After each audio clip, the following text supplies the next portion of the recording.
할렐루야. 주님이 이곳에 오셨습니다. 주님이 여러분을 사랑하십니다. 주님이 우리를 축복하십니다. 지금까지 우리 생애 몇십 년의 삶을 돌아보면 우리가 잘나서 여기까지 왔을까요? 수많은 고비와 수많은 위험과 수많은 절망과 수많은 고난을 지나오면서 오늘 나의 모습은 주님이 나를 지켜주시고 사랑해 주시고 인도해 주시고 오늘 이 복된 재단까지 여러분을 인도하신 주님을 찬양합니다.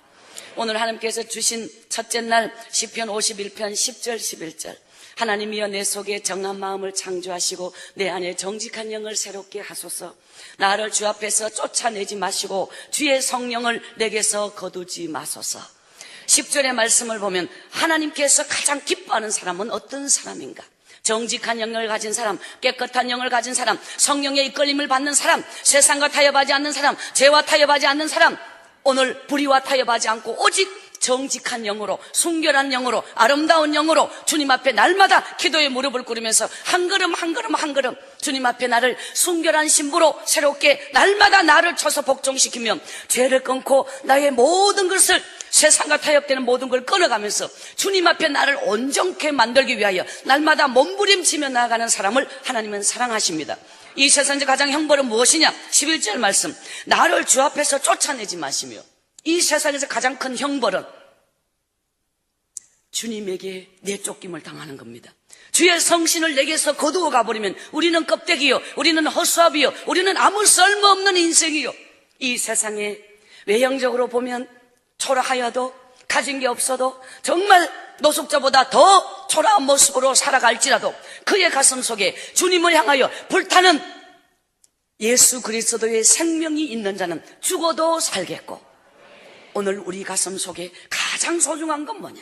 교회 헌신하기 전에, 전도하기 전에 정말 우리가 가장 먼저 생각해야 할 신앙생활의 첫 번째는 뭐냐? 주님 앞에 내가, 주님 앞에 내 모습, 주님 앞에 내 인생, 주님 앞에 내가 정직한 영으로 오늘도 기도 무릎, 주님 한 분만으로 행복하고 주님 한 분만으로 만족하고 주님 한 분만으로 내 인생이 100% 감사함으로 살 수 있는 그런 믿음의 사람, 주의 영이 우리 가슴 속에 오늘도 불타오르는 성령이 여러분을 행복한 인생으로 만들어주는 그런 복된 삶이 되시기를 기원합니다. 저는 6년이 되었는데 어느 곳을 가나 제 집회 특징이 원고가 없습니다. 그래서 각본이 없습니다. 뭐를 전할지 똑같은 교회 가서 똑같은 말씀을 전하는 게 아니라 성령이 인도하는 대로, 성령이 감동 주시는 대로 이렇게 말씀을 전하기 때문에 무엇을 전할지 여러분도 모르지만 전하는 사람도 몰라요. 주님이 주시는 대로 전하는, 그래서 이 집회는 성령을 의지한 성령의 감동으로만 말씀 전하는 성령의 집회예요. 또 한 가지 이 집회의 특징이 뭐냐? 저는 수영로교를 처음 와보았어요. 정필도 목사님 처음 배웠어요. 많이 들었지요. 그런데 제가 아는 것은 아무것도 없어요. 그러나 저는 모르지만 주님은 이 재단을 아세요. 주님은 여러분을 아세요. 어떤 상황과 어떤 처지와 어떤 기도 제목과 지금 어떤 인생의 위기와 절망과 어떤 여건 속에 놓여져 있는지 주님이 아시오매 여러분 모두에게 합당한 말씀을 주실 것입니다. 저는 모르지만 저를 보내시는 하나님은 아시오매 그분이 저를 통해서 여러분을 향하여 말씀하십니다. 여러분에게 주님께서 축복하십니다. 바로 저는 그 축복의 통로로, 말씀의 통로로 주님께서 저를 보내서 4일 동안 오늘 이 자리에 매일 밤마다 여러분이 가슴 속에 이 시간에 기다려지며 행복한 시간이 될 줄 믿습니다. 오늘 시편 51편 말씀은 유명한 다윗의 회개 기도입니다. 다윗이 수십 년의 정말 세월 동안 그 다윗이 하나님 앞에 흘렸던 눈물, 여러분 성경에 많은 말씀이 있지만 다윗의 이야기가 얼마나 긴지 아시지요? 그 다윗을 그의 생애는 100년도 살지 못하였는데 다윗의 이야기는 수천 년 산 것보다 더 많이 성경에 너무너무 중요한 핵심을 이루고 있어요. 이유는 뭘까? 하나님에게는 우리 생애의 1000년이 하루 같고 하루가 1000년처럼 하나님에게는 오늘 우리 믿음에 따라서, 오늘 우리가 하나님 앞에 행함에 따라서, 믿음의 실천에 따라서 하나님께서 우리의 생애를 축복하시고 우리를 들어서시고 우리의 이야기를 많게 하시는데 오늘 여러분, 다윗은 그의 인생이 왜 복된 삶을 살 수 있었느냐? 우리가 다윗에게는 두 가지를 배워야 합니다. 첫 번째, 우리 인간이 지을 수 있는 모든 죄악을 다 갖고 있었던 다윗이 오늘 그가 위대한 사람으로 영원히 역사 속에 남아있는 이유는 다윗은 죄가 있어도 언제나 하나님 앞에 눈물로 회개할 수 있는 눈물이 있었다는 걸 기억해야 합니다. 또한 다윗에게는 우리가 정말 바라보며 정말 본받아야 할 소중한 게 있습니다. 바로 그 골리앗 앞에 섰을 때 10몇 살 소년 다윗이 담대함으로 나아갔다는 것입니다. 하나님의 사람은 담대함으로 인생을 살아야 합니다. 하나님의 사람은 믿음의 어떤 모습으로 나타날까? 믿음의 열매는 담대함입니다. 만군의 여호와가 나와 함께 하나니, 살아계신 하나님이 나와 함께 하나니, 정말 외형으로 골리앗은 너무도 거대한 장수였습니다. 정말 수십 년을 전쟁터에서 승리한, 인간적으로는 도저히 대항할 수 없는 이 10몇 살짜리 소년이 주머니에 든 것은 물맷돌 몇 개뿐이었습니다. 그런데 그의 가슴 속에 담대함으로 나가 만군의 여호와의 이름으로 나아가노니, 하나님을 알지 못한 저까지 골리앗쯤이 아무것도 아니라는, 이미 그의 가슴 속에 정신의 믿음에서부터 그 승리가 이루어졌던 것입니다. 오늘 우리 인생에 가장 중요한 것은 세상을 이기는 방법이 무엇이냐? 세상을 이기는 방법은 담대함을 갖는 것입니다. 믿음의 사람의 특징은 뭐냐? 하나님이 나와 함께 하시오매 내가 두려움이 없다. 여러분, 저는 성경 인물 중에 요셉과 다윗을 좋아합니다. 요셉과 다윗은 공통점이 있습니다. 바로 그 요셉과 다윗은 절망을 딛고 하나님의 위대한 승리로, 정말 인생의 역경을 딛고 끝까지 믿음을 지킨, 정말 하나님을 감동시킨 믿음의 사람. 오늘 우리 모두가 그런 모델을 가지고 오늘도 우리 자신인 끝없는 죄악과 타협하고 세상과 타협하고 나아갈지라도 바로 그런 믿음을 가지고 주님 앞에 몸부림치는 회개의 눈물로 오늘도 승리의 깃발이 올려지기를 기원합니다. 제가 이 세상에 태어났던 곳은 경상북도 포항 구룡포입니다. 그 포항 구룡포에서 언제 태어났느냐? 1990이 아니고요. 1961년에서 69년 사이에 하루하루 가면 갈수록 점점점 나이를 점점 더 이제 힌트를 많이 드려서 마치는 날쯤 되면 나이를 맞출 수 있도록 하려고 거야. 하나님께서 제 인생의 출생지를 그 바닷가 꼬리에서 저는 태어났어요. 우리 가정은 이 세상에 하나님의 능력이 나란 존재를 출생시킬 때 복되고 아름다운 많은 가정이 있음에도 불구하고 왜 그런 가정에 태어나게 하셨을까? 우리 아버지가 50이 다 돼서 저를 낳았는데요. 우리 아버지가 장가 가서 자식이 셋이 있었는데 본부인이 애를 놓다가 죽어버렸어요. 우리 아버지는 애 셋 데리고 호래비를 3년의 호래비 생활을 지내게 되었어요. 우리 아버지 고향은 경상북도 영양, 고추 유명한 영양이 아버지 고향인데 그 산골에서 우리 아버지는 자식 셋 데리고 호래비 3년에 그 다음에 뭐게요? 이가서말. 우리 아버지는 그런 모습이었어요. 그런데 우리 엄마는 꽃답고 아리따운 모습으로 중매쟁이한테 쏘가가 시집을 다 가서 보이 애가 셋이나 있더라 카네. 요즘 같으면 끝까지 살 사람이 누가 있겠습니까? 정말 불가능한 우리 엄마의 인생에 정말 우리 아버지 같은 사람을 만나, 나이 차이가 아버지와 엄마가 많았거든요. 근데 우리 엄마가 정말 저희 엄마가 정시예요. 저희 엄마가요, 우리 아버지에게 시집가서 이것도 내 팔자라고 하면서 운명을 받아들이고 살기 시작했어요.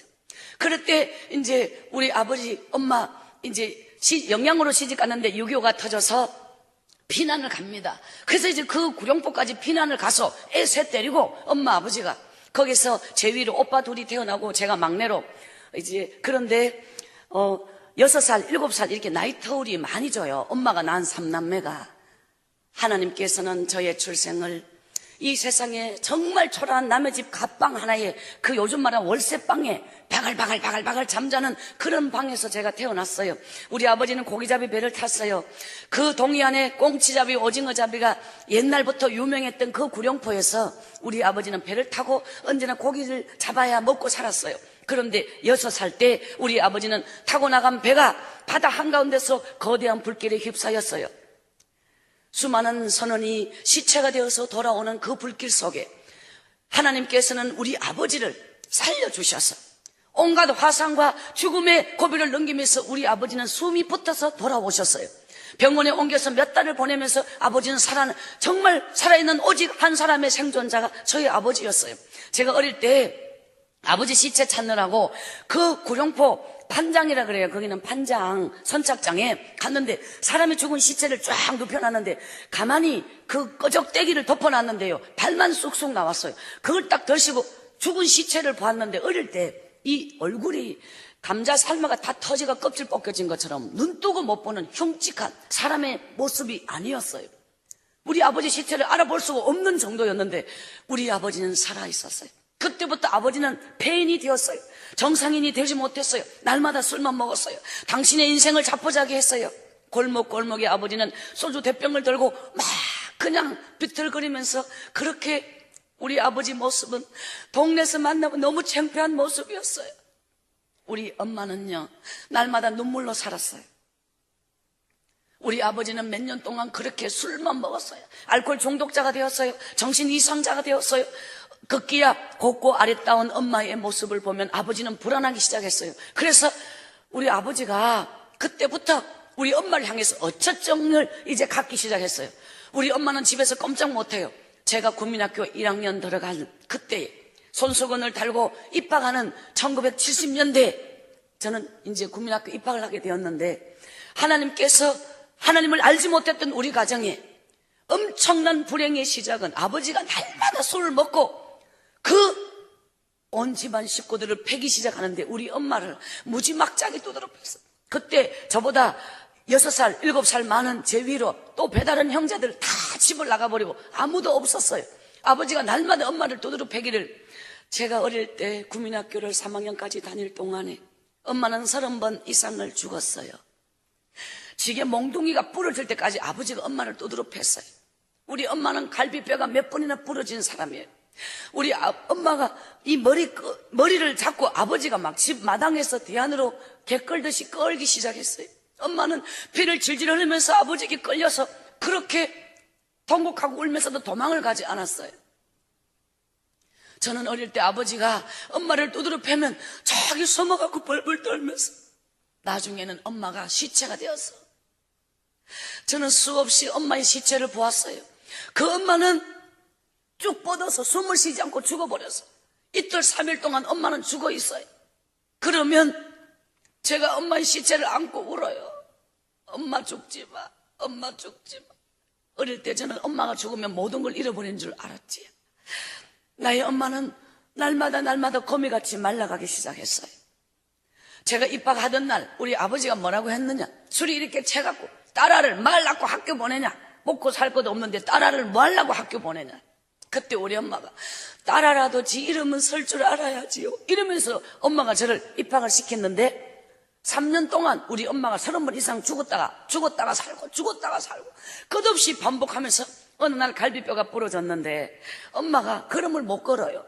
이 파란 짝을 바닥을 짚으면서 옛날 퍼세식 화장실 저 밖에 있는 화장실로 가서 그릇에 삼배를 올려놓고 그 똥물을 퍼서 이 삼배의 부부가 이걸 짜요. 약 짜듯이. 냄새나는 그걸 갖다 코를 쥐고 마셔. 동네 어떤 할머니가 그랬는데 갈비뼈 부러진데 그 물을 먹으면 낫는다고 했대요. 우리 엄마가 먹고 살라고, 내가 이거라도 먹고 살아야지, 순의 니를 봐서라도 살아야지 이러면서 제 기억이요, 엄마가 살라고. 어느 날 학교 갔다 오는데 저는요 책보를 가지고 책보 들고 학교를 다녔어요. 맨날 3학년 동안 학교를 다닐 때 육성예비 못 내내 칠판에 이름 적혀가 밤새도록 아버지가 엄마 두드려 패고 아침도 못 먹고 학교를 눈이 퉁퉁 부어서 가면 선생님은 불러서 야 너는 도대체 언제 육성예비 갖고 오냐 하면서 막 뭐라 그래. 몰라요, 우리 엄마가 안 줘요. 애들이 돈을 내서 급식을, 이 대바구니에 급식을, 그때 급식을 돈 낸 애들만, 그러면요 다 급식을 돌려서 먹는데 저는 돈 한 번도 낸 적이 없어요. 그러면 그 시간에 거기 앉아 있을 수가 없어서 바깥에 가서 언제나 짝대기 주워서 땅을 파고 앉아서 언제나 저는 배가 고팠지요.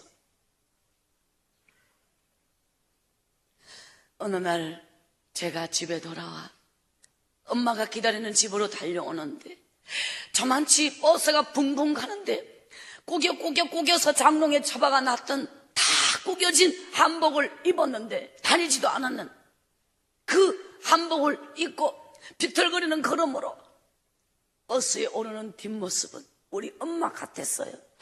아니야, 우리 엄마가 나 버리고 갈 리가 없어. 막 뛰어서 엄마 뛰어갔는데 엄마를 태운 버스가 붕붕붕 가는 거예요. 엄마가 손수건으로 얼굴을 가리면서 우리 엄마가 내가 학교 가버린 새 우리 엄마가 수많은 매를 견디면서 지금까지 살았던 나의 엄마. 어느 날 우리 엄마가 죽게 되었는데 걸음을 못 걸을 정도에 하도 많이 맞아서.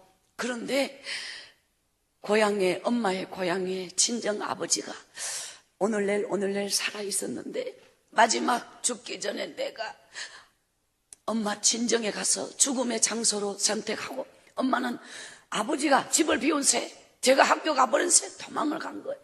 엄마를 태운 버스가 내 눈앞에 사라질 때까지 그 먼지 나는 비포장길에 버스가 떠난 뒤에 그 먼지만 남는 그 길을 뛰면서 엄마 나는 어떡해.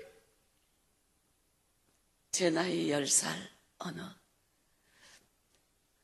겨울이 가까웠던 날 나의 엄마는 그렇게 저를 버리고 갔어요. 며칠 동안을 방파제의 바닷가에 바위돌에 깜동 고무신을 신고 발이 얼어서 동상에 걸리는 그 바닷가에서 맨날 며칠을 눈이 퉁퉁 붓도록 울고 또 울었어. 아무리 생각해도 나의 엄마가 나를 버리고 간 것이 도저히 믿어지지 않아.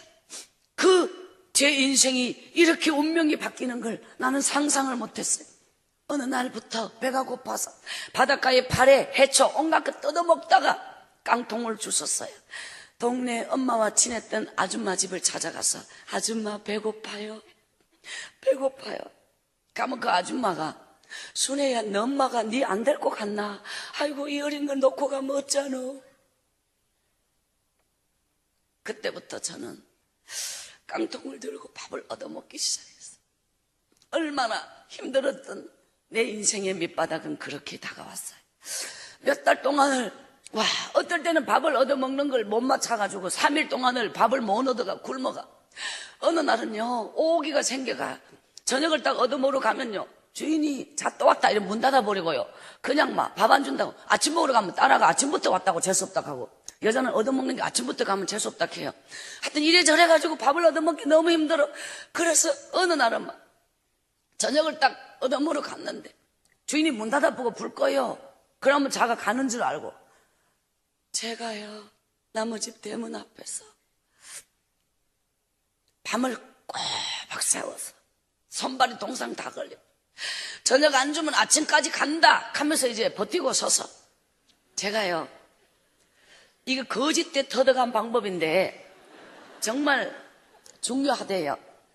그래서 왜 밥은 저녁만 있나 아침도 있다. 밤새도록 비가 온 날도 있었어요. 눈이 온 날도 있었어요. 너무너무 추웠던 날도 있었어요. 주인이요 아침에 딱 일어나가 문을 열고 나오면 애가 눈사람이 돼가 서 있기도 하고 비를 험뻑 맞고 서 있기도 하고 제가요 막 그냥 끝까지 버티고 서 있어요. 주인이 너무너무 미안해 하면서 아이고 네가 밤새도록 왜 안 갔냐고. 그 다음부터 가면요 3분 이내 밥이 나와요. 그래서 동네 소문 다 나가지고요 자는 오면 안 주면 줄 때까지 있다 이게 소문 나니까 그냥 3분 이내 밥 나오기. 그때부터 소문이 중요합니다. 그때부터 얻어먹는 게 아주 수월하기 시작했습니다. 그래가지고 어느 날 대문에 밥을 얻다 가는데 요즘 말하면 교패가 붙어있는 그때는 교패가 뭔지 몰랐죠. 교회를 모르니까 주인이요 가방 들고 그냥 옷 쫙 빼입고 아이고 얘야 내가 지금 급하다 다음에 오느라 하면서 어디로 가요. 그래갖고 그냥 제가 포기 안 합니다. 주인이 옷 쫙 빼입고 가는데 그 집을 찍어 갔으면 주인이 따라가는데 따라가요. 그래 따라가다가 결혼식장에 따라가가 그냥 그때는 표 붙이는 것도 없거든요. 얼마나 수지맞게 한 3일을 굶어도 될 정도로 먹어봅니다. 결혼식을 따라가게 되니까 주인 따라. 근데 딱 따라갔는데 이 사람이 결혼식 간 줄 알고 따라갔더니 땡땡 예배당 종소리가 나는 곳으로 교회를 갔어요. 지금도 구룡포에 가면 제일 오래된 교회가 구룡포 교회인데 그 교회 예배당에 방석 깔려있는 옛날 허름한 예배당으로 딱 들어갔어요. 세상에 주님이 저를요 이 세상에서 그런 모습으로 불렀어요. 아무것도 모르는데 사람들이 그냥 교회 가서 울대요. 그래서 나도 배고파가 울었지 뭐. 그 예배 끝나니까 죽을요 줄 서서 이 죽을요 그때는 막 국자가 막 한 대집이만한 그 큰 국자가 있었어요. 완전히 3번을 받으러 가 먹었더니 떠주는 사람이 야야 니 아까 안 먹었나? 있을 때는요 한꺼번에 챙겨야 돼요. 오늘날 노숙자의 생활은 저는 몇십 년 전 땡겨 했습니다. 그래가지고 막 그렇게 먹고 와 교회가 너무 좋은 곳이야. 여기 오면요 나무 대문에 구걸 안 해도 되고요. 밤만 되면 쪼그리고 모퉁이에서 엄마 나는 어떡해. 엄마의 그리움 낮에는 쫓아다니다가 얻어먹느라고 몰라. 밤만 되면 그리움이 그냥 여기까지 꽉 차갖고 밤새도록 울어. 몇 주를 갔다가 주일날 대예배에 어른들 속에 끼어가 얻어먹는 재미로 갔어요. 갔는데 어느 날 야야 니 같은 애는 아침에 오는 거다. 왜 자꾸 어른 예배에 오냐 하면서요. 제가 그때 이제 11살 막 됐을 때거든. 여는 아침도 주는구나. 이래가 또 아침 준다고 일찍 갔잖아. 그 다음 주는 그날만 기다려줘요. 빨간 날이 와 그래 늦게 오겠노.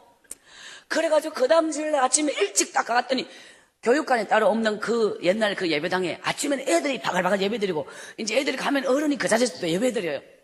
애들이 20-30명 바글바글 뛰댕기다가 딱 들어가니까 애 하나가 저랑 눈이 딱 마주쳤는데 걔가 저를 알아보고요. 선생님 큰일 났어요. 선생님 큰일 났어요. 이러니까 안 보이던 어른이 뛰어와. 왜 뭐가 큰일이야? 쟤 보세요 하는 거예요. 저를 가리키면 쟤 거지가 왔어요 이러면서야. 애들이 어디 다 모였어. 저는 중간에 딱 가만 서 있는데 애들이 뺑 에워 사고 선생님 얘네 엄마 도망가고 얘네 아버지 정신 돌았고 얘 학교도 안 다니고 얘 우리 집에 바보 들어왔고 저에 대해서요. 그때도 제가 유명해갖고요. 애들이 저를 다 알아요.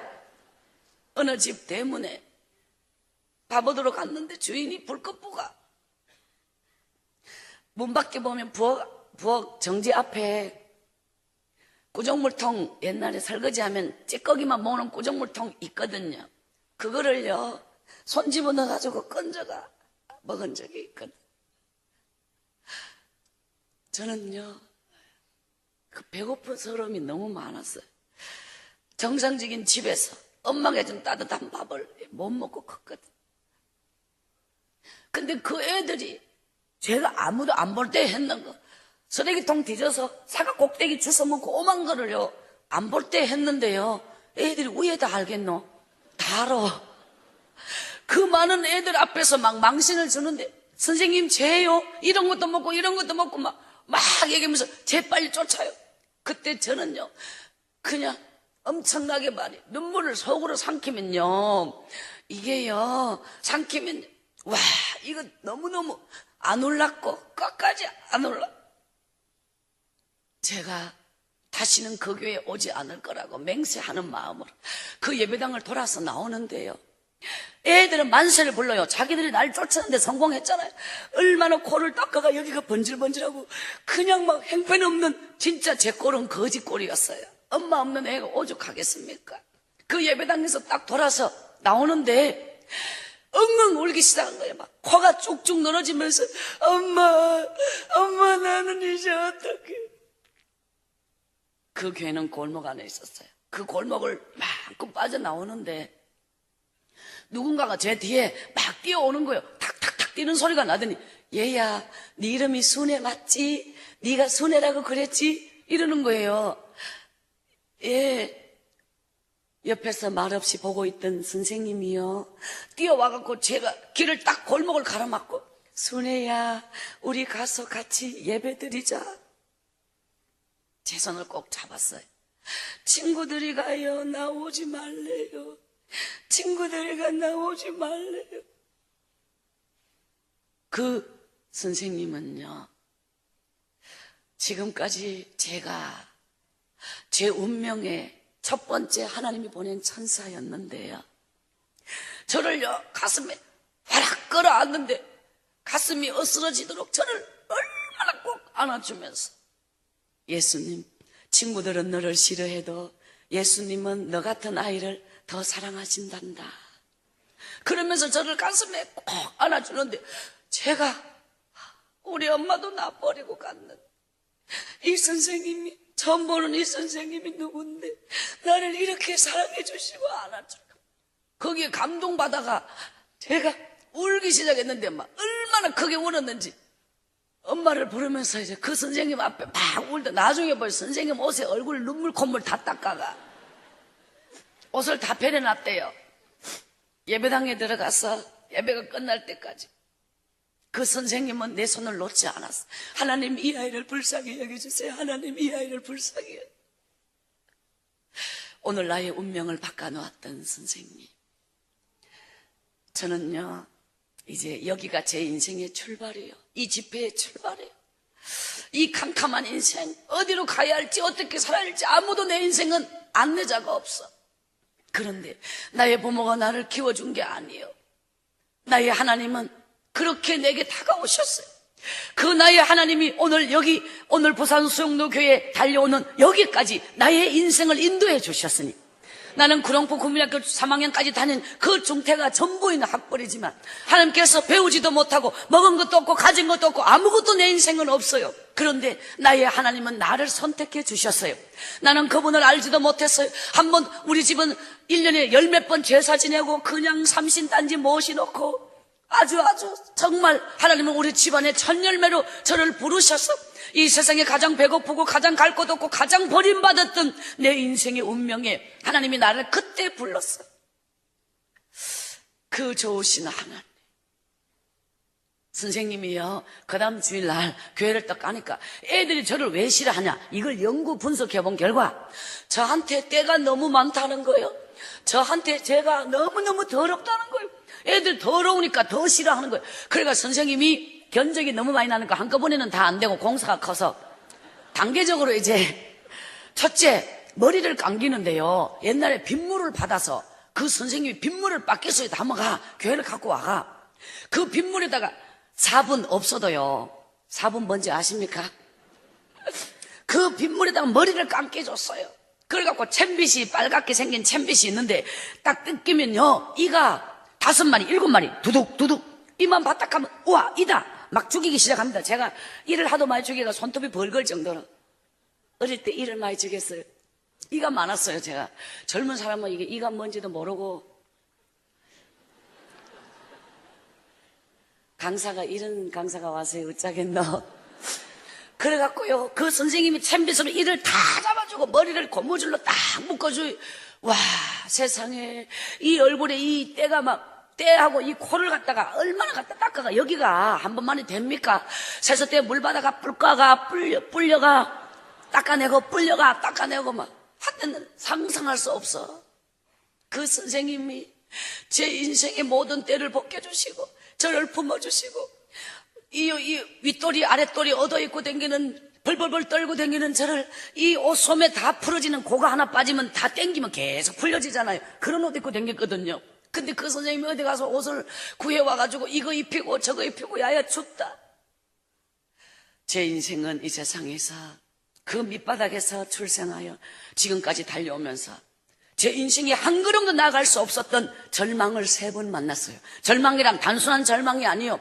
정말 저 어지간하면 버티고 어지간하면 살고 끝까지 살고 죽기 아니면 까무라책으로 끝까지 한번 태어난 내 생애를 나도 그렇게 포기하고 싶지 않아요. 그러나 도저히 갈 수 없었던 내 인생에 막다른 길이 3번 있었는데 그 3번은 내가 3번을 자살을 했다는 이야기입니다.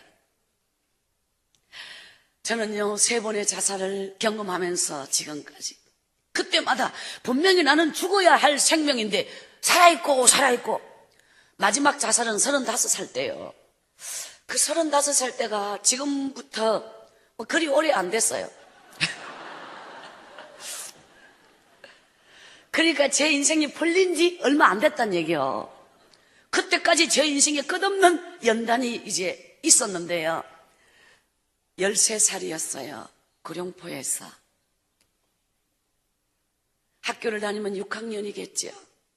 그냥 떠돌아다니면서 남의 집에 애 봐주고, 옛날에 남의 집에 애를 봐주면요, 내복을 다리만 끼우고 엉덩이는 뻥 뚫린 내복 입혔잖아요. 그래가 가를 하루 종일 업으면 애가 시큰 자고 일하면 덩거리에서 오줌 사뿌려요. 그러면 그 오줌이 내 밑으로 다 흘러내려와요. 또 뜨뜻하게 오줌을 덩어리에서 대책 없이 사잖아요, 애가. 그러면 제 옷 다 찌든데 냄새나는, 그래가 또 바보들로 댕기고 이러니까 더럽다고 냄새난다고 저를 이제 옷을 갈아입을 게 없으니까. 그래가 애 봐주고 밥통에 밥을 얻어가지고 먹는단 말입니다. 어느 날 내 인생의 첫 번째 죽음. 제가 13살 어느 날인데요. 우리 아버지는 전초에 자식이 셋이 있었어요. 본부인이 죽었고 엄마는 후처로 시집왔지요. 그 전초에 제일 마지가 아들이에요. 후처의 막내의 그 사람과 저는 24살의 나이 차이가 있어요. 그런데요, 제가 이 세상에서 첫 번째 죽음을 맞이했던 가장 큰 충격은 나의 이복 오빠인 그 사람에게 성폭행을 당했던, 정말 아무것도 모르던 제가 들송아지처럼 뛰어다니며 엄마의 그리움에 배고픔에 젖어있던 제가, 그 어린애가 정말 상상할 수 없는 그 공포와 두려움, 말로 표현할 수 없어. 너무너무 많이 울고 너무너무 그 충격이 하늘이 무너지듯 땅이 꺼지듯 엄마가 잃어버린 것보다 더 큰 충격. 구룡포 바닷가에 새벽 4시나 되었을까요? 깊은 밤에 바닷물이 이 깊이가 가늠할 수 없는 어둠 속에 엉엉 울면서 바닷속으로 뛰어들어갔어요. 물이 어떻게 차오르는지 감각이 없어. 엉엉 우니라고. 저는 물이 여기까지 차오르는 것도 모르고 계속 바닷속으로 울면서 들어갔어요. 엄마를 부르는 나의 눈에 눈물이 나의 입속으로 바닷물이 철썩철썩 넘어 들어갔어요. 그러던 순간에 이 파도가 휙 벽을 이루면서 달려오더니 정말 여기까지 물이 차 엉엉 울면서 바닷속에 서 있는 나를, 그 파도가 나를 삼켜가 버렸어요. 그 다음부터는 아무 생각이 나지 않아요. 이것이 첫 번째 죽음이에요. 눈을 떴어요. 태양이 눈이 부셔서 여기가 어딜까? 다시 얼굴을 가렸어요. 또 눈을 떴어요. 여기가 어딜까? 정신이 돌아왔어요. 몸이 일어났어요. 온몸에는 젖은 모래와 바다의 온갖 오물과 더러운 찌꺼기가 온몸에 다 감겨 있어요. 제가 눈을 떠보니 바닷가 모래사장에 밀려 나와서 숨이 끊어지지 않고 제가 딱 어느 순간에 숨을 쉬면서 의식이 돌아와 눈을 떴다니까요. 8시간이 지난 뒤에요. 저는 그 8시간의 기억은 아무것도 없어. 죽었다가 살았다는 것밖에는. 그 바닷가에서 통곡하면서 울었어요. 주일학교 선생님이 저에게, 순애야, 니는 소원이 뭐냐? 선생님, 제 소원은요, 우리 엄마 만나서 엄마가 너무 보고 싶어. 우리 엄마 만나서 엄마랑 같이 사는 거. 그러면 그 주일학교 선생님이, 하나님은 네 소원을 들어주시는 분이다. 하나님 앞에 기도하면 하나님은 소원을 들어주신다. 그랬어요. 날마다 하나님, 우리 엄마 꼭 만나게. 날마다 눈물로 기도했던 그 기도가 죽으면서 다시 살아났던 그 바닷가에서, 하나님 앞에 기도했던 내 기도가 우리 엄마 찾아가라를, 나를 살려줬구나. 제가 구룡포를 언제 떠났느냐? 13살. 그 죽음을 경험하고 살아났던 그때 제가요, 죽음을 경험하고 나면 사람이 담대해져요. 그때부터 딱 내가 우리 엄마를 찾아갈 거야. 나는 끝까지 우리 엄마를 찾고 말 거야. 우리 엄마 보고 싶어. 엄마 보고 싶어. 구룡포에서 포항까지 그때는 길이 무척 멀었어요. 포항에서 우리 엄마는 경북 청송이 엄마 친정인데요. 깜동 고무신을 신은 아이가 차로 가도 지금도 2시간 반 걸리는 거리인데요. 몇십 년 전에 한번 생각해 보세요. 엄마 찾아 산 말. 온종일 엄마의 그리움에 나의 가슴은 눈물에 젖었어. 그 청송이란 곳을 처음 가봐요. 구룡포에 태어나서 거기서만 13년 살았으니 어디를 가봤습니까? 그 청송 읍내에 우리 엄마가 있다는 동네를 물어봤더니 20리길 걸어가야 한다 하네. 죄를 몇 개를 넘어서 정말 도저히 있을 수 없는 산속에 동네가 또 있어요. 전기불이 어디 있습니까? 없어요. 밤늦은 시간에 캄캄한데 집이 있는지 뭐가 있는지 안 보이지, 밤이니까. 거기에 제가요, 초가집 허름한 집 마당에, 여기가 우리 외갓집이라 하네요. 물었던 사람이 가르쳐준대. 불 켜진 방 한 칸이 딱 있어요. 우리 엄마요, 우리 엄마 찾으러 왔어요. 문 밖에서 무조건 이름도 성도 없이 엄마만 불렀지요. 그랬더니 방문이 열리는데 줄이 이렇게 달려 있어요. 줄을 붙잡고 밖에 누가 왔냐 이래요. 저는 순애인데요, 우리 엄마요, 우리 엄마요. 방 안에 밖에 누가 엄마 찾아왔다 하네. 그때요, 방 안에서 누군가가 문턱이 이만큼 높아. 옛날 시골 방 문턱 높잖아요. 넘어서 죽도막 그러면 아십니까? 그 또 마당까지 또 이만한 턱이 있거든. 뛰어서 맨발로, 아이고 내 새끼야, 내 새끼야, 네가 어디 여기 어디라고 찾아왔나 내 새끼. 우리 엄마가 꿈인가 생신가 나의 엄마는 그 시골 마당 돌뿌리 툭툭 튀어나오는 그 마당에 저를 끌어안고 그 마당에 뒹굴면서 엄마가 울기 시작하는 거예요. 내가 니를 하루늘 잊은 줄 아나. 아이고 내 새끼야, 내 새끼. 엄마의 목소리요, 엄마의 얼굴이 제 얼굴을 막 볼을 뽑으면서 엄마의 눈물이 제 얼굴에 툭툭 떨어지면서 아이고 내 새끼야, 내 새끼. 나는 꿈을 꾸는 것만 같았어요. 우리 엄마는 살아있었어요. 언젠간 내가 찾아올지 모른다는 기다림에 젖어 있었어요.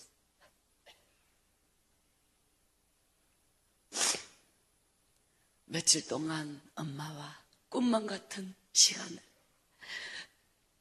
빨래터에 방망이 갖고 가서 두드리면서 빨래를, 엄마 치맛자락 붙잡고 제잘제잘, 엄마 진짜 우리 엄마 맞나? 제가 얼굴에 버짐이 어릴 때 황달이 걸려서 영양실조가 걸려서 꼴이 이게 뭐냐, 아이고 꼴이 이게 뭐냐. 3일 동안 저는 엄마와 잠을 잤어요. 그런데 그 3일째 되는 날 우리 엄마가 보따리를, 우리 엄마는요, 남의 집에 식모로 팔려가는 날이 이미 예정돼 있었어요. 외갓집에서 어디 부잣집에 밥이나 배불리 먹고 그냥 푹 그렇게 몇 년 있다가 오라고 이미 나 조금만 늦게 갔으면 우리 엄마 뭐, 엄마가 식모로 팔려가는 날 아침에 엄마 나도 같이 가, 시키는 거 말 잘 들을게, 엄마 나도 같이 가. 나 데리고 가면 우리 엄마 못 산다 카네. 그날에 얼마나 많이 울었는데, 조금만 기다려라, 니를 데리러 오마 하면서 우리 엄마가 식모로 팔려갔어요. 날마다 또 외갓집에서 제가 엄마 보름이 지났어요. 엄마가 사람을 보냈어요.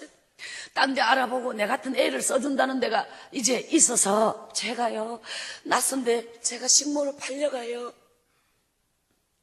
저의 중학교 시절은 그렇게 16살까지 남의 집에 식모를 살아요. 엄마가 말했어요. 주인 시키는 대로 말 잘 듣고 거기 있으면 엄마가 언젠간 데리러 온다 그래. 새벽같이 일어나 소주 끓이고 가마솥에 불 끄고 내가 밥하고 하루 종일 저 얼음이 꽁꽁 얼었는 그 강에 가서 얼음 위에 앉아가 깜동 고무신 신고 동상 걸린 발이 더 걸리는 거예요. 맨손으로 얼음 구멍 뚫어가 그 속에 빨래를 빨아요. 그래가고 집에 오면 손발이 다 얼어가지고 부엌에 불을 떼면 이 발바닥에 감각이 없어요. 그러니까 양말을 신었잖아요. 발 이렇게 부엌에 불에 발 쪼인다고 양말에 불이 붙을 정도로 이 다 타도 감각이 없어요. 발바닥이 얼어서. 그러면 주인 아줌마가 이놈을 따라야 하루에 양말 몇 그릇씩 자먹노 이러면서 막 저를 두드러 패요. 양말 다 불에 태워온다고. 쉬는 채로 양말에 불이 붙을 정도로 불 속에 발을 집어넣을, 그렇게 저는 손발이 동상이 걸렸어요.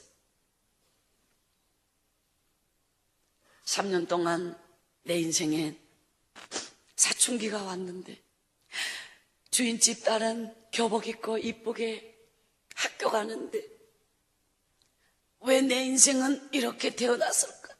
하나님, 내 인생은 왜 이렇게 버림받았어요? 저 주인집 딸은 뭐가 내하고 달라서 저런 집에 태어나서 호강하고 사는데 내 인생은 무엇이 내가 잘못했길래 나는 이렇게 살아요? 이것이 이제 나의 사춘기에 정말 잠 못 이루는 고민이에요. 교회를 너무 가고 싶었어요. 주인이 예수 안 믿는 집이니까 갈 수가 없어요. 어느 날 주인이 장애가 아픈 새 교회를 가가지고 막 울었어요. 교회 가면 내가 만났던 주일학교 그런 선생님을 만날 것만 같고 나를 구해줄 것만 가서 하나님 나 살려주세요, 살려주세요, 하나님 나 하고 있다가 주인이 나 찾아가지고 찾다 없어가 이게 어디 갔나? 교회 뒷덜미 끌려가 집에 가서 엄청나게 두드려 맞고 3년 동안 내 인생의 식모 생활은 그렇게 이루 말할 수 없는 많은 것. 그때 제 꿈이 뭔지 알아요? 교복 한번 입어보는 거예요. 하나님, 나 교복 한번 입어보고 싶어요. 저는 2002년 12월에 11월 말 12월 초에 부산에서 MBC 느낌표 경림이 길거리 특강을 촬영하게 되었어요. 그때 부산 집회를 왔을 때예요.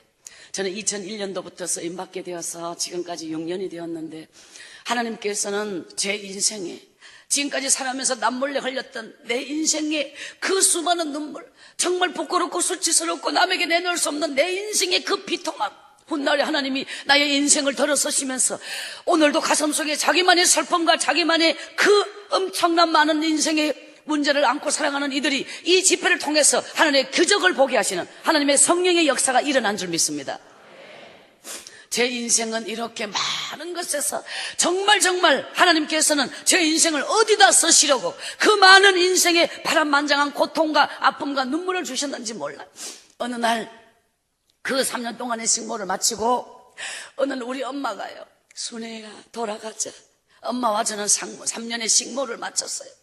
엄마가 저보고 제가 이제 거기서 맨날 정말 누룽지를 먹으면서 배를 채우고 그때 이제 제가 키가 부쩍 컸어요.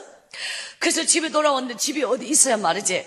청송에 누가 살다가 버리고 간 폐허에 3년 동안 비어있는 집에 귀신 나올 것 같은 초가집에 엄마가 그 부엌에서 솥도 그대로 걸려있고 그냥 흙으로 만든 옛날 그 움막 같은 집이 있어요. 마구간 같은 집. 부엌에서 불을 떼니까 방바닥에 연기가 여기서 막 올라오는 거예요. 엄마가 산에 가서 흙을 파와가지고 그 흙을 물하고 이렇게 해가지고 맨손으로 흙을 갖다가 방바닥을 땜빵을 해요.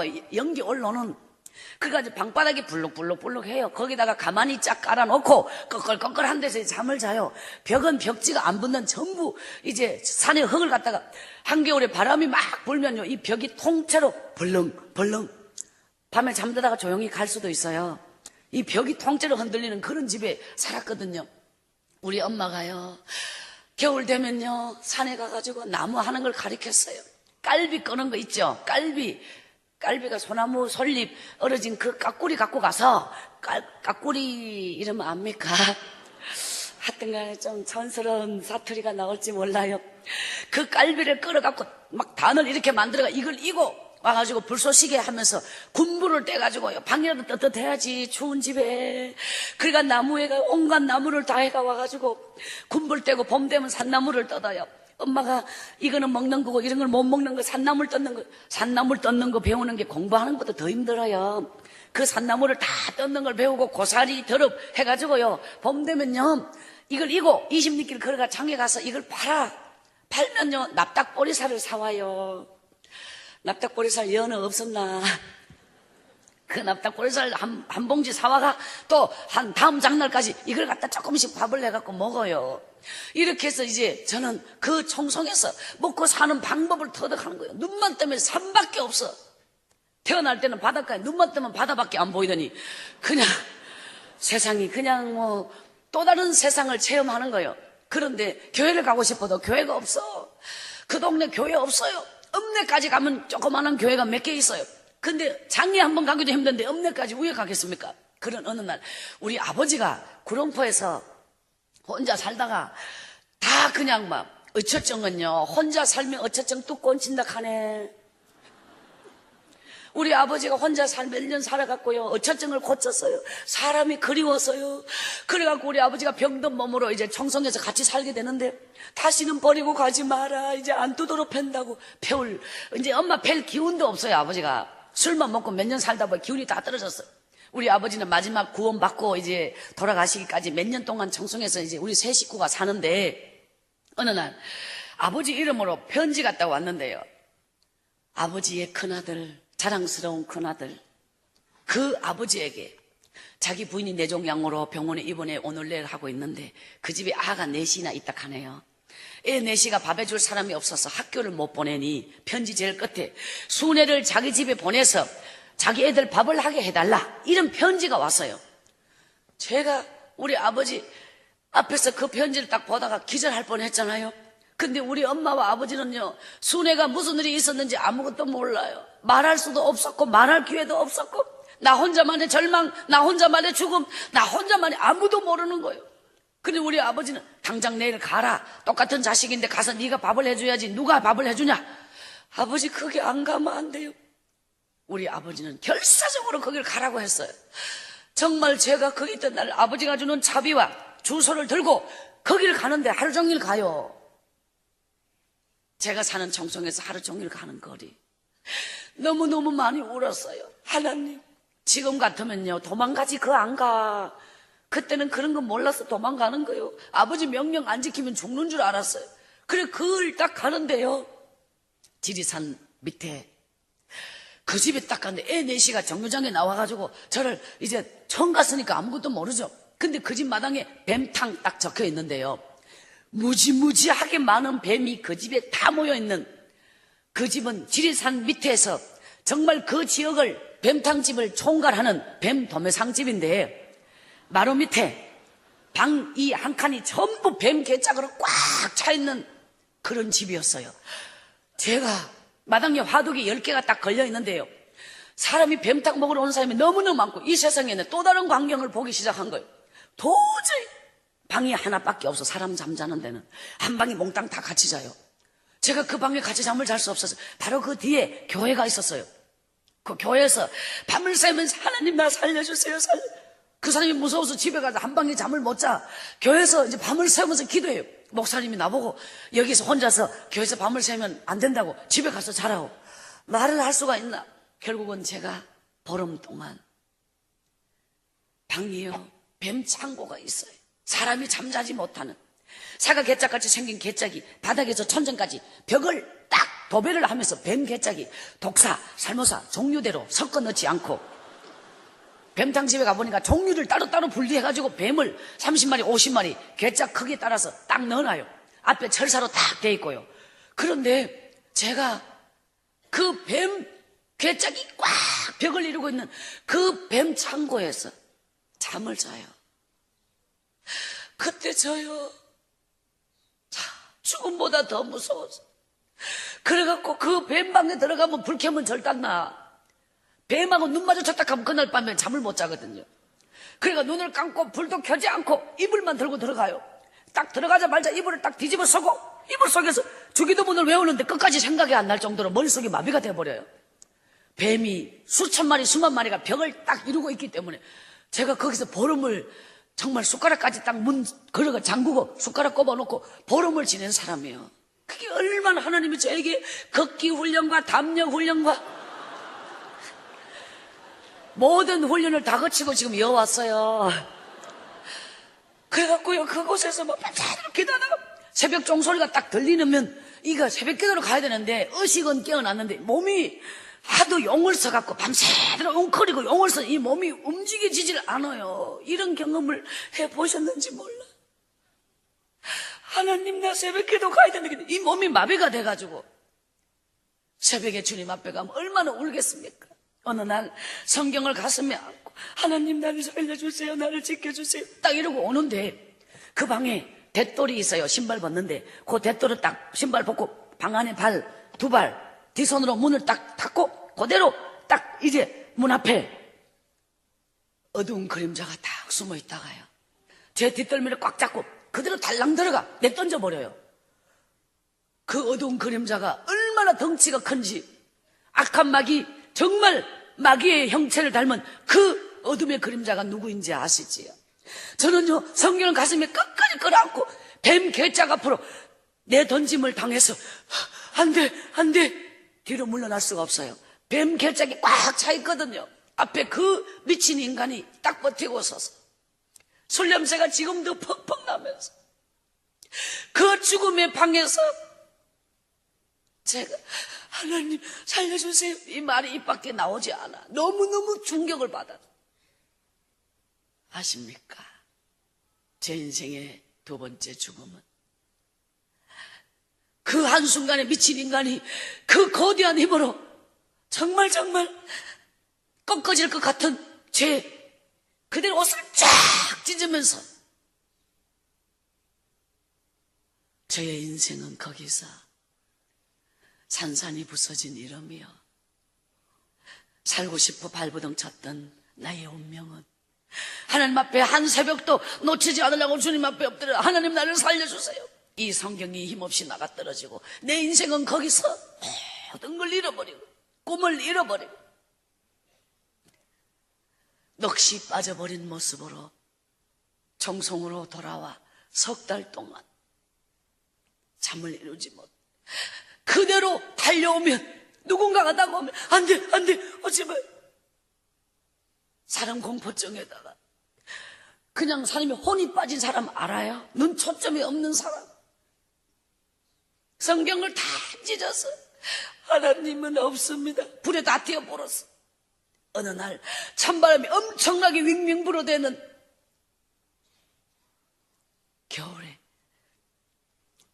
든든한 밧줄을 손에 들고 산꼭대기 올라갔잖아. 하나님은 원래부터 없었지요. 내 가슴 속에 하나님은 구룡포 교회에서 주일학교 선생님을 통해서 처음 하나님이 내게 왔어요. 그런데 그 하나님은 어디 가고 내가 하나님 앞에 뭘 잘못했는데 왜 내 인생만 이렇게 짓밟아요? 하나님은 원래부터 없었지요. 하나님이 있다면 나를 이 산꼭대기에서 한번 살려보세요. 저는 소나무 가지에 밧줄을 달았어요. 마지막 기도를 드렸어요. 나도 살고 싶어요. 그러나 내 같은 인생은 산다는 게 고통이에요. 내 같은 인생의 미래는 뻔해. 가면 갈수록 내가 감당할 수 없는 너무도 많은 일들이 내 인생을 휘몰아치고 있어요. 저는요, 그 밧줄에 목을 걸면서 하나님이 있다면 나를 여기서 한번 살려보세요. 사람이 인적이 끊긴 산꼭대기, 도저히 오지 않는 그곳에 목을 매면서 하나님이 진짜 살아있다면 한번 나를 여기서 살려보세요 라고 밧줄에 딱 목이 걸렸어요. 딱 걸리는 순간에 딱 나는 죽는구나. 이게요, 목이 딱 걸리는 순간에 그대로 1분이란 죽음의 시간이요, 1분 너무너무 길어요. 허공에 내 몸이 목에 매달린 채 1분은 죽음의 시간. 그 순간이 1초 나는 죽어가고 있는 거요. 그 나무에 매달린 산들. 그때 제 몸이 숨이 끊어지기 전에 아직 조금 더 있어야 끊어지는데 제 몸이 땅바닥에 뚝 떨어졌거든요. 밧줄이 억수로 든든한데 이게 와 떨어졌지. 그래갖고요, 나는 정신이 남아있는데 뚝 떨어졌다니까요. 아니 이게 어쩔까 하는데 누군가가 내 앞에서 제 목을 가누어요. 목을 이렇게 세워요. 누군가가 있는데 사람이 안 보여. 이게 눈이요, 금방 안 돌아오던데요. 이게 뭔가 뭐라는데 점점 선명해지기를, 이렇게 이 머리 위에 뿔이 요렇게 딱 뿔이 딱 있고 여기가 허여요. 선명하게 점점 선명해지는데, 우와, 어떤 할아버지 수염이 딱 눈에 들어오고요. 바지 저고리 입은 할아버지가 빈지게를 지고 지게 위에 올라오는 거 있잖아요. 지게 위에 이게 뿔로 보이더라니까요. 그 할아버지가 나의 새파란 게 어디서 목을 매가지고 죽는 이 못된 짓을 한다고. 할아버지가 막 저를 지게 짝대기를 두드려 펠락하는데 목매 죽는 게 아니라 맞아 죽을 뻔했지요. 쫓겨 내려왔잖아요. 그때 제가 쫓겨 내려올 때, 와, 하나님이 이렇게 내 죽음을 실패하게 한 이유가 뭐냐? 원수를 갖고 죽으라고. 니만 죽으면 억울하지 않냐? 너를 이렇게 만든 그 인간을 죽이고 죽어야지. 이 마음을 딱 주는 거야. 그래갖고 제가 한번 한다 하면 하는 사람인 거 알지요? 하나님 원수 갚는 기회를 주셔서 감사합니다. 와, 그래갖고 그때부터 막 그 인간을 내 손으로 죽이러 가려고 복수의 칼날을 갈면서 어떻게 하면 그 인간을 내가 당한 것보다 더 속 시원하게 죽일 수 있을까? 제가 이래봐도요, 살인을 계획하는데 머리 속에는 살인밖에 꽉 안 차 있어요. 제 인생은 황폐하고 제 인생은 절망하고 제 인생은 이 세상에 죽음으로 갔던 사람이에요. 날마다 그 인간을 내 손으로 죽이는 게 내 인생의 최대의 복수요. 그러기 위해서 나는 사명이 있는 자는 눈이 살아납디다. 바로 죽일 사명을 갖고 있었으니까. 그런 어느 날 날마다 막 복으로 꽉 차 있는데요, 어떤 분이야, 도시스럽게 생긴 분이 찬송을 부르면서 두 손을 높이 들고 논두렁밭두렁 우리 동네에 길이 신장로가 있는 게 아니고 그냥 거벌거벌한 이런 길에 그냥 막 나는 순례자 낯선 나라에 이 찬양을 막 부르면서 사람이 거의 맛이 갔대. 우리 집에 다짜고짜 이 사람이 쫓아 올라오면서 저를 딱 마주치는 순간에요, 이 사람이요, 눈에 빈다 하네. 저 보고요, 하나님은 자매님을 사랑하십니다 하면서 있죠, 저한테 귀신이 있다 하면서 저를 붙잡고 안수기도를 빡시게 하는데, 와, 읍내에서 오신 분이요. 그래가지고 막, 근데 제 마음속에는 어떤 마음이 올라온지 알아요? 이분이 막 귀신아 떠나가라, 귀신아 떠나가라, 막 이 딸은 하나님이 사랑하는 자니 귀신아 떠나가라 막 하는데 제 마음속에요, 아저씨 예수 그 가짜예요, 이 마음이 자꾸 들어오는 거예요. 내가 예수 지금까지 믿어봐도 아무 능력 없대. 지금까지 내가 예수를 얼마나 믿고 기도를 얼마나 했는데 하나님은 내 인생에 정말 아무 능력도 아니고 아무것도 아니다. 이걸 그 아저씨가, 내 눈에는 그 아저씨가 와 그래 불쌍하겠노? 그 아저씨 눈에는 내가 불쌍하고 우리는 서로를 불쌍하게 생각했어요. 그래갖고 영적 싸움이 시작된 거요. 내 안에는 진짜 악령이 나를 꽉 잡아가. 그분은 성령이 충만해가지고 그냥 새벽마다 막 가도록 기도하고 이제 달려오는데, 어느 날 그 아저씨한테 제가 하나님이 어딨어요? 하나님이 있는 정글을 대요 막 달라들었죠. 제가요, 예수를 그냥 믿은 사람이 아니에요.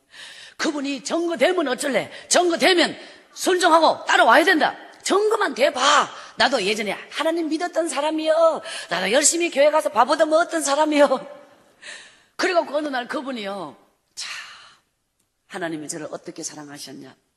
그분은 학교 선생님이었어요. 붕예 때, 중학교 때 이분은 주의 종이 되겠노라고 하나님 앞에 서원 기도를 했던 분이에요. 그런데 그게 일시적인 감정이 아니라 하나님 앞에 서원한 분은 반드시 그걸 지킬 수 있도록 여러분의 믿음을 지켜야 할 것입니다. 근데 훗날에 이분은 일반 대학을 갖고 학교 선생님이 되었어요. 근데 이 사람은 첫 발령을 청송을 받아서 교사로 왔어요. 자기 부인이 애를 낳으러 갔어요. 근데 분만실에서 애가 쑥 태어난 게 아니고 중간에 딱 걸리가 부인이 숨이 멈춰버렸어. 숨이 멈추면 뭐게요? 죽는 거예요. 그러니까 그 남편이 너무 황당한 일이잖아. 남들은 다 애를 쏙쏙 낳고 잘도 나오는데 와, 자기 부인이 애가 중간에 걸리고 숨이 멈췄느냐. 그 분만실에서 이분이 창자가 끊어지도록 하나님 앞에 막 엄청나게 기도를 한 거예요. 하나님 살려만 주신다면. 분만실에서 뭐가 생각나느냐, 지금까지 한 번도 생각하지 않았던, 자기가 하나님 앞에 서원하고 주의 길을 가지 않았던 걸 분만실에서 회개했다 하네. 그래갖고 이분이요, 분만실에서 내 이 아내와 자식의 생명을 살려만 주신다면 내 생명을 주님께 드리겠나이다. 이거를 딱 자기 생명을 담보로 둘이를 살려달라. 애가요, 태어나는 게 딱 보이는데요, 중간에 걸릴 때요. 옛날에는 이렇게 해서 다 죽은 거예요. 그래서 이분이 막 예수님이 마지막 겟세마네 동산에서 땀방울이 핏방울이 되도록 드렸던 그 기도, 바로 이분은 어느 날 인생의 위기를 만난 분만시에서 창자가 끊어지도록, 오늘 여러분, 저는 지금까지 수십 년의 인생을 살면서 날마다 절박한 기도로 주님을 만났어요. 인생이 절박하면 기도가 절박해져요. 절박한 기도, 절박한 간구를 하나님이 들으시는 줄 믿습니다. 입에 발린 기도만이 아니요, 미사오굴을 서는 기도만이 아니요, 심령을 감동시키는 기도로 하나님을 만나야 여러분의 인생이, 하나님께서 여러분의 인생에 은혜를 베푸시고 긍휼을 베풀어 주실 것입니다. 이 집사님은요, 분만실에서 엄청나게 통곡의 눈물로 기도를 하는데, 나중에는요, 성령이 임하여 그냥 방언이 다다다다다다다다, 그냥 그 분만실에서 성령 받았네, 방언 받았네, 은사 받았네, 능력 받았네, 분만실에서 막 온갖 하나님의 성령의 역사가 다 일어나고 있는데, 애가요, 애 울음소리가 어디에서인가 응아 응아 응아 깜짝 놀라가 눈을 떠보니까 거기가 세상 분만실이더라 하네.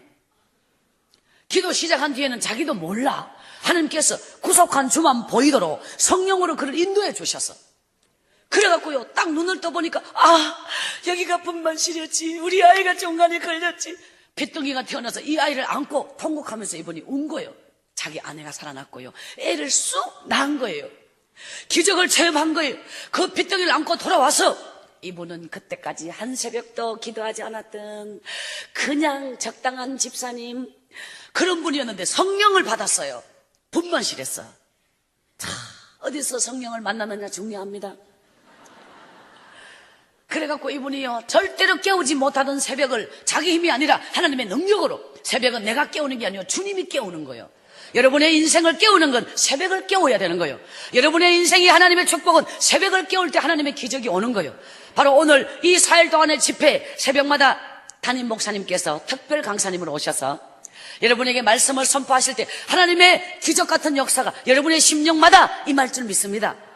하나님께서 그 집사님, 잠자던 집사님의 영혼을 그렇게 깨우면서 새벽마다 자기 아내를 살려준 주님의 은혜와 그 핏덩이가 건강하게 쏙 태어났던 그 하나님의 사랑을 눈으로 보고 손으로 만지고 자기가 체험했던 이분이 새벽마다 울어, 주여 나를 보내소서. 아굴골짝 빈들에도 내가 주님의 이름으로 달려가겠나이다. 주여 나를 보내소서, 나를 보내소서, 내가 여기 있나이다. 이분이 이제 주의 사명의 길을 가기로 결단하고 기도를 날마다 하는데 5시간은 초가집 하나를 보여주는데요, 3일 동안 이 집을 딱 보여주는데, 아니 민석촌에 가도 없는 이런 집이 어디에 있을까? 그래서 자기 반 애들에게 이런 집을 찾기는 찾아야 되고 하나님 뭔 뜻이 있어서 자꾸 보여주는데 어디인지 몰라. 그러니까 그림을 그려서 자기 반 애들에게, 얘들아 있잖아, 내가 이런 집을 찾고 있는데 너희들 본 적 없나? 우리 동네 사는 애가 3명이나 동일하게 비슷하게 생긴 집이 있다고 그랬대요. 근데 그 집에는요, 아버지도 정신 들고 딸도 정신 들고 그 집에 이상한 집인데요, 정신이 돌았거나 말거나 집만 비슷하면 나를 그쪽으로 인도해 달라. 그래가 우리 동네 애들 따라서 그 죄를 넘고 강을 건너서 이분이 오셨어요. 딱 와보니까 진짜 하나님이 보여준 그 집에, 하나님 어쩐 일입니까? 가슴이 막 두근두근거리면서 뛰어 올라오는 거예요. 근데 귀신 들린 애 하나가 있잖아요. 제가 죽음과 신음하고 있어요. 악한 영에 시달려서 제가 잠 못 이루고 있어요. 지금 돌아보면요, 하나님께서 나의 인생을 이렇게 들어서실 걸, 그래서 하나님께서 나의 인생을 계획대로 예정대로 그 고난 속에 나를 지키고 계신데, 악한 마귀가 훗날에 내 인생을 살려놓으면 엄청나게 영향력 있는 인생으로 크기 때문에 그때 내 인생을 초전박살 내뿔라고 마귀가 저를 삼켜뿔라고 이렇게 계획을 세웠는데, 하나님이 역사하사 그 집사님은요, 하나님이 저를 부리기 위한 그 집사님을 역사해서 저를 하나님의 교회로 인도하시는 거예요. 딱 그 교회를 가보니까 이 집사님은요, 서울에 신학 공부하러 간다고 소문 다 나가. 이분이요, 딱 기도를 하는데 막 주야 완전히 막 새벽에 난리를 치고 있는데 교인들이 시끄러워가 저 집사 서울 공부하러 간다 하더니 언제 가노 갈 날만 기다렸어요. 근데 세상에 어느 날요, 탁 새끼 하나를 전도해 왔는데 얼마나 빡시게 기도하는 새끼를 전도해 왔는지 저 기도하는 거 보고요, 기도는 저렇게 하는구나. 그때부터 제 기도는 그보다 더 큰 특공대 기도로 그래가지고 막 쥐야 6개월 동안 저는 그 재단에 무릎 꿇고 기도를 했어요. 그 기도 중에 하나님의 기적의 역사가, 지금까지 제 인생은 죽기 위하여 살았거든. 지금까지 제 인생이 죽기 위하여 살았다니까요. 살기 위하여 산 게 아니고 죽음을 막 그냥 악만 남아있었던 인생. 6개월 동안 하나님이 얼마나 많은 눈물을 주신지 몰라요. 그때 새벽마다 엄청나게 울었던 나의 눈물. 495장 내 영혼이 은총 입어 중한죄짐 벗고 보니 슬픔 많은 이 세상이 천국으로 화도다. 이 495장 찬양이 너무너무 감동과 눈물로 6개월 동안 딱 울고 나니까 아이고 세상에, 지금까지는요 죽기 위하여 살았는데 이제부터는요 하나님이 내 인생의 이 안에 얼마나 짓밟히고 얼마나 지금까지 억눌렸던 모든 저주가 눈물 속에 다 빠져나가. 그때부터 제 인물이 훤해지기 시작했어요. 이야, 사내가 똑같이 산나물을 떠도 이전의 박순애가 아니에요. 하루 종일 찬송을 불러요. 산에 가서 약초를 캐요. 제가 온갖 약초를 다 캐고 여름 되면 도라지를 캐갖고 장에 갖다 팔고 막 온갖 산에 갖다 놓으면요 제가 완전 번개입니다. 번개. 일을요 너무너무 열심히 하도 많이 해봤으니까 고사리도 잘 꺾제, 더럽도 잘 꺾제. 그냥 뭐 제가 뭐 얼마나 많이 겨울 내내 촌에서 뭐 하냐, 저녁만 무면 새끼 꼽니다. 저녁 무을 때 벌써 집단을, 집이 뭔지 아시죠? 물에 푹 담가놨다가 이 짚을 갖다가 껍데기 건물을 쭉쭉 훑어보고 딱 두 가닥을 딱 해가지고요 딱 여기 묶어가 쪼개가 탁탁탁탁 뒤로 쭉 이렇게 빼면서 새끼는 그렇게 꺼는 거예요. 남의 집에 신고 살 때 3년 동안 겨울 내내 새끼 꼬는 거를요 굶고 자고 하면 주인이요 막 혼내요. 그 얼마나 새끼를 많이 꽂겠습니까? 가만히도 많이 짜고 막 오만 거다. 제가 배운 게 없어 그렇지 일 무진장 많이 했어요. 그래갖고요 촌에서 야 하나님이 제 인생을 축복해 주시는데 내 심령이 기뻐 뛰니까 날마다 찬양이, 우리 동네 가면요 국민학교 문 앞에도 못 간 나머지 머슴이 8명이 있었어요. 전부 남자가. 촌에 아는 많이 나가 먹고 살 건 없고 부잣집에 하나씩 보내가지고 머슴 살아요. 그 머슴들하고 어울려갖고 제가 소 풀 뜯어먹이고 소 꼴배러 가가지고 꼴 따먹기가 제가 다 따쁘고 이러거든요. 근데 맨날 그 머슴들하고 어울리면요 제가 그중에서 반장이에요. 와, 가들은 학교 문 앞에도 못 가고 저는 국민학교 3학년까지 댕겼잖아요. 그 중에서 똑똑했어요. 그때요 우리 동네 새벽종이 울렸네, 새 아침이 밝았네. 옛날에 새마을 운동이 있었죠. 이게 막 그냥 들어와가지고 지등 노체 네이크로바 딱 이래가지고 지등 4.27 연합회 이러면서 막 동네마다 새마을 운동 일어나는데 막 스피커 이장 집에서 새벽종이 노래 틀어놓고 막 난리가 나네. 그런데 막 마을회관에서 그때 전기불이 들어왔어요. 전기가설공사 해가지고 우리 집까지는 안 와요. 집 한 채 저기 외딴 데 있어가 그것까지 전봇대를 얼마나 많이 세워야 전기가 들어올 때 우리 집에는 전기 안 들어와. 마을회관에 가면 불이 훤해요. 그 세상에 매달에 딸른다고 어지간하면 불 안 켜요 사람들.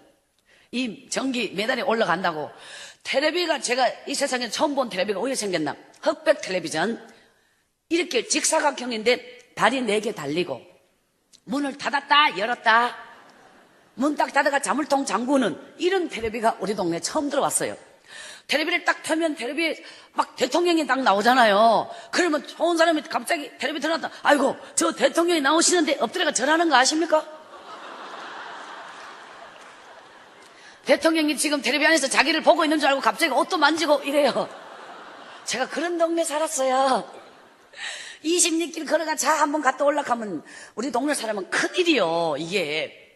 그런 동네에서 마을회관에 이제 4.27 이제 농촌지도 선생님이 오셔서 한 여러 명, 20몇 명 있었거든요. 중학교 이상 된 게야만 4.27 가입할 수 있어요. 수준이 있는데요. 4.27 연합회, 농촌 젊은이들의 모임, 이걸 갖다가 이제 이게 우리나라 전체가 다 구성이 되어 있었는데, 제가요 어느 날 산에 가서 꼴을 비가지고 꼴 따먹기가 꼴을 이만큼 제가 산딸기 따가지고 산딸기 주머니 우리 엄마 준다고 주머니 넣어가지고 이래가 꼴을 쥐고 소풀 뜯어먹이가 오는데 마을회관에서 이제 그 4.27 회장인 사람이 순애야 내 좀 보자 하더니 우리 4.27 들어올래 이러는 거예요. 중학교 이상 나와야 되는데 난 거기 못 가요 했더니 니는 그 중에서 반장이니까 그 중에서 똑똑하다고 넣어주기로 했다네.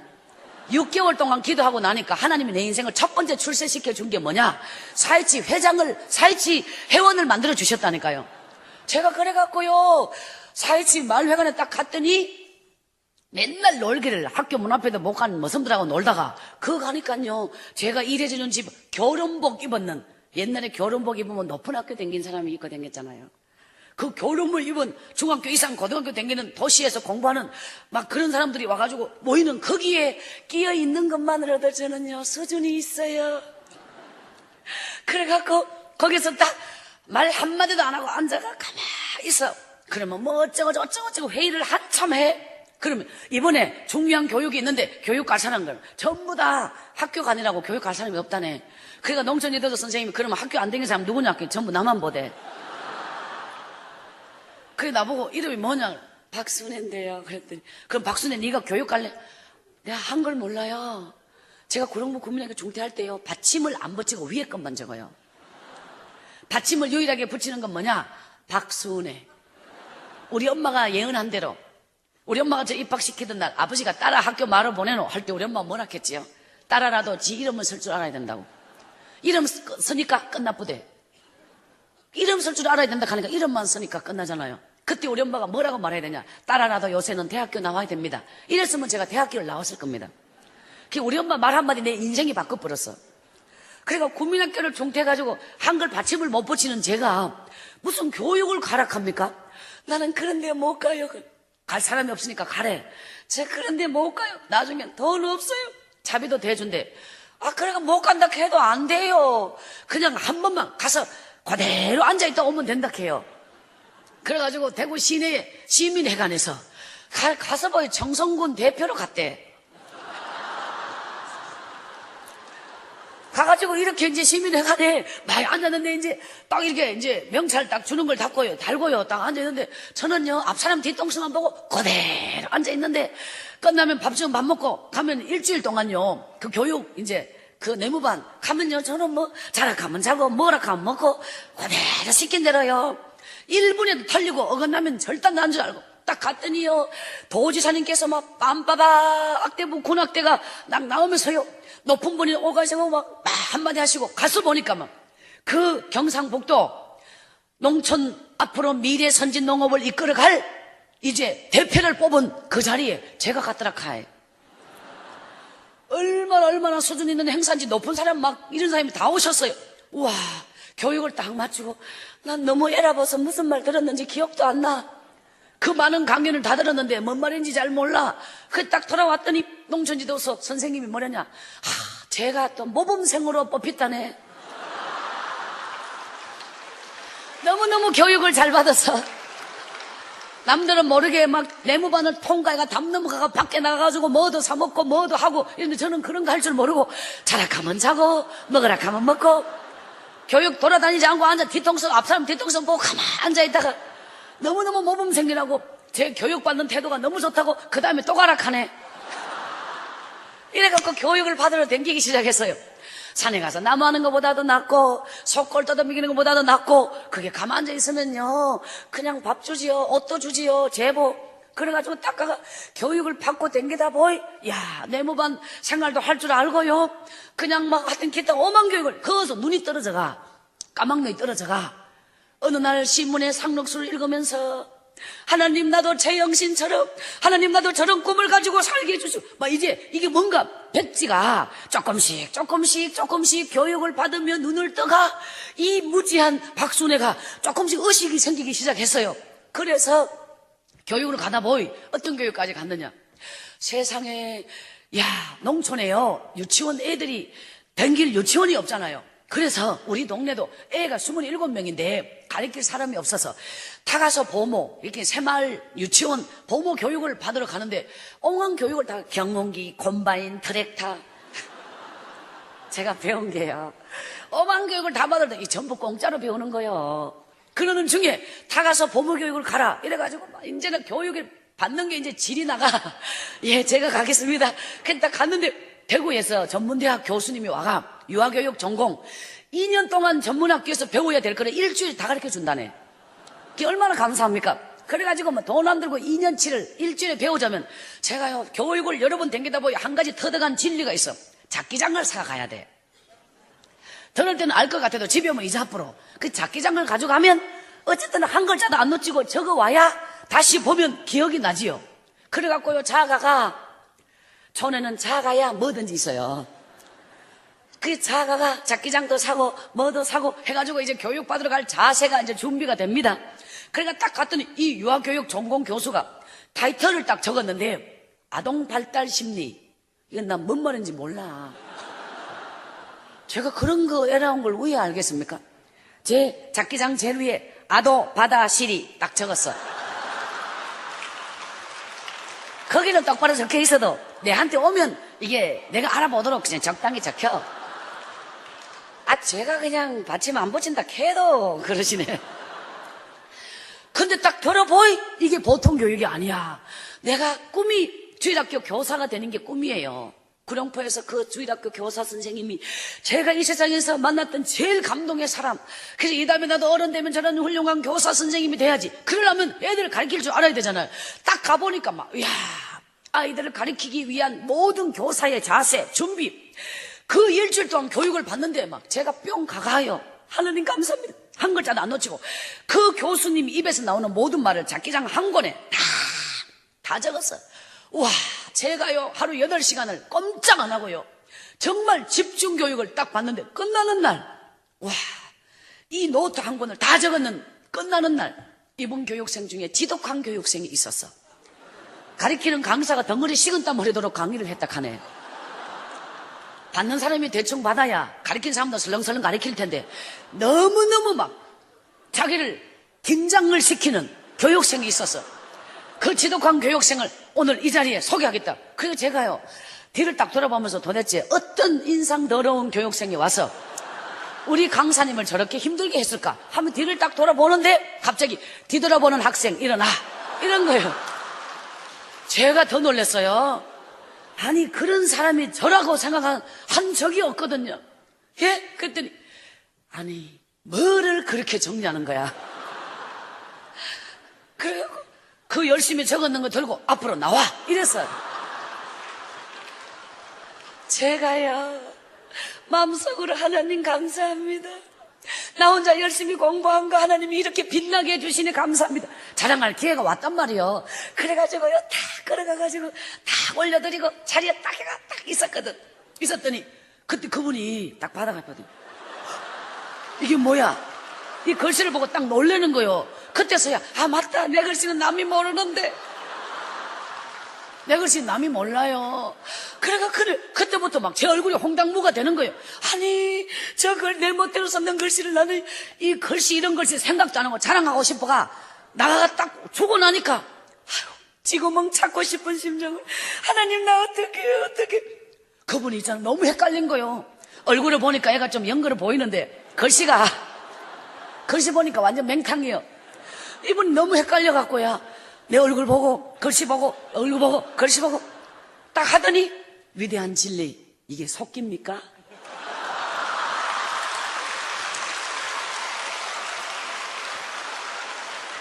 속기가 뭐요? 나 처음 들어봐요. 그래갖고 그다음부터는 그 사건을 생각만 해도 자다가 식은땀이 흘러요. 그때부터 제게는 그것이 알고 싶다. 속기가 무엇이냐. 그때부터 속기에 대한 글씨가 제 안에 딱 입력이 되었어요. 우리 동네에요 타가서 문을 열었어요. 이장집에 가면 스피커가 있는데요 덕민 여러분께 알립니다. 하나님이 마이크 사용하는 그때부터 연습시키대. 그러면 이 스피커가 감나무 가지에 대추나무 가지에 막 온 양사방 걸려 있잖아요. 그럼 밭에서도 방송이 다 들려. 저는 박순애입니다. 오늘부터 우리 동네 타가서 문을 엽니다. 마을회관에 4살부터 7살까지 한 명도 빠짐없이 보내주세요. 돈은 공짜입니다. 준비물은 밴드로 사가 보내주세요. 그 방송에서 애들이 막 오기 시작하는 거예요. 그래가지고 걔들을 가르치는데 교육받은 효과가 일주일밖에 안 가대요. 그 배워왔는 그 많은 동화며 뭐며 일주일 가르치고 나니까 밑에 떨어져 버렸어. 평소에 제가 동화책을 읽은 게 있나 배운 게 있나 그냥 뭐 학교에서 뭐 제대로 배운 게 있나 아무것도 없다 뭐 일주일 딱 되니까 새벽기도 가면 하나님 자들을 어떻게 가르치면 됩니까? 와 앞이 막 긴장이 되는 거예요. 그랬더니 그날따라 목사님이 은혜로운 말씀을 주님은 사무해야 만납니다. 주님이 오신다는 소문을 듣고 삭개오가 뽕나무에 올라가서 막 설교를 기도하는 중에 그날따라 목사님이 막 설교를 막 새벽에, 그래서 그 키가 작은 삭개오가 뽕나무에서 예수님을 만나기 위하여 막 그토록 사모하는, 막 그래 딱 기도하는 중에, 야, 오늘 새벽에 이 은혜로운 말씀을 오늘 가서 애들한테 써모여야 되겠다. 그때부터요 이제 성경 동화가 도입이 되기 시작하는 거예요. 새벽 기도에 들은 걸 가서 써먹어. 그래가지고 얘들아 하면서 이제 생각해가지고 하는데, 예수님이 오신다는 소식을 듣고 나사로가 뽕나무에 올라가서 이제 뭔가 아실래? 가들은 한 명도 안 웃었는데, 그래가지고 한참 막 키가 작은 나사로가 하다가 어디서 뭔가 잘못됐나 좀 아닌 것 같아. 그래갖고 딱 갑자기 중간에 한참 하다가 삭개오가 생각났어요. 그럼 의아문이 삭개오가 올라가야 되는 자리에 나사로가 올라갔으니 의아문이 올까 하다가 그때 마침 삭개오가 나타나서, 야, 나사로야 내려와, 그 자리는 내 자리야.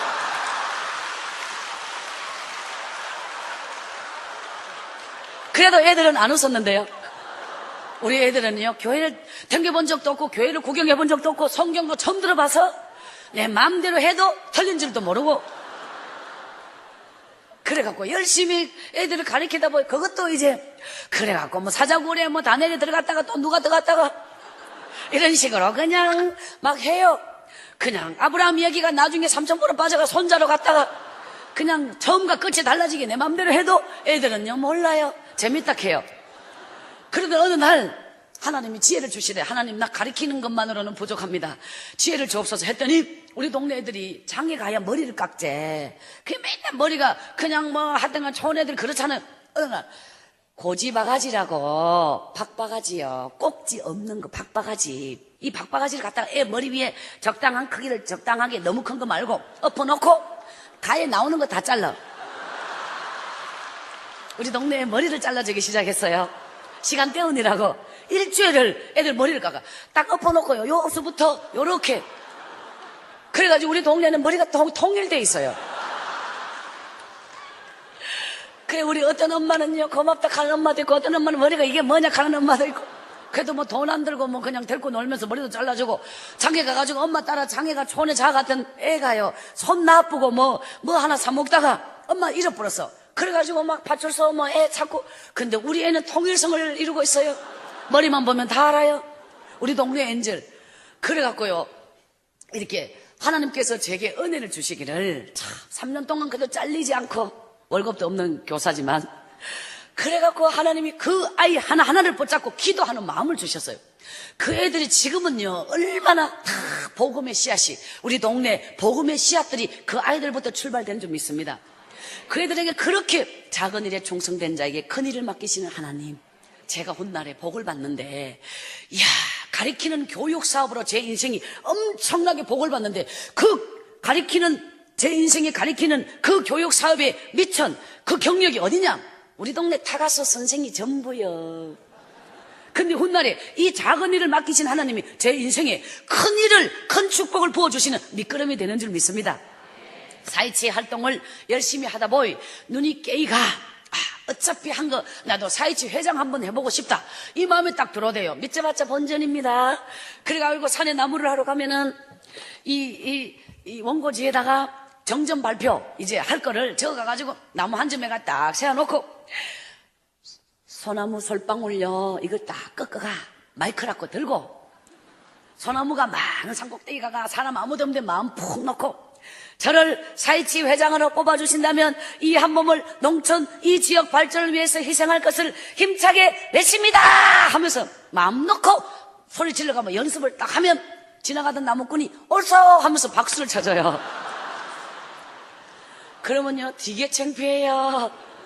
그래가지고 정말 그 선거날이 왔는데 사람이 너무 많은데 가면 떨리잖아요. 그래가 심장이 벌렁벌렁 뛰는데, 아니야 소나무야 소나무야. 산꼭대기에서 소나무 앞에서는 사람이라고 생각하고 하고, 진짜 사람 앞에 갔을 때는 소나무라고 생각하면서 떨면 안 돼, 내가 연습한 대로 해야 돼 하면서 하나님 용기를 주세요.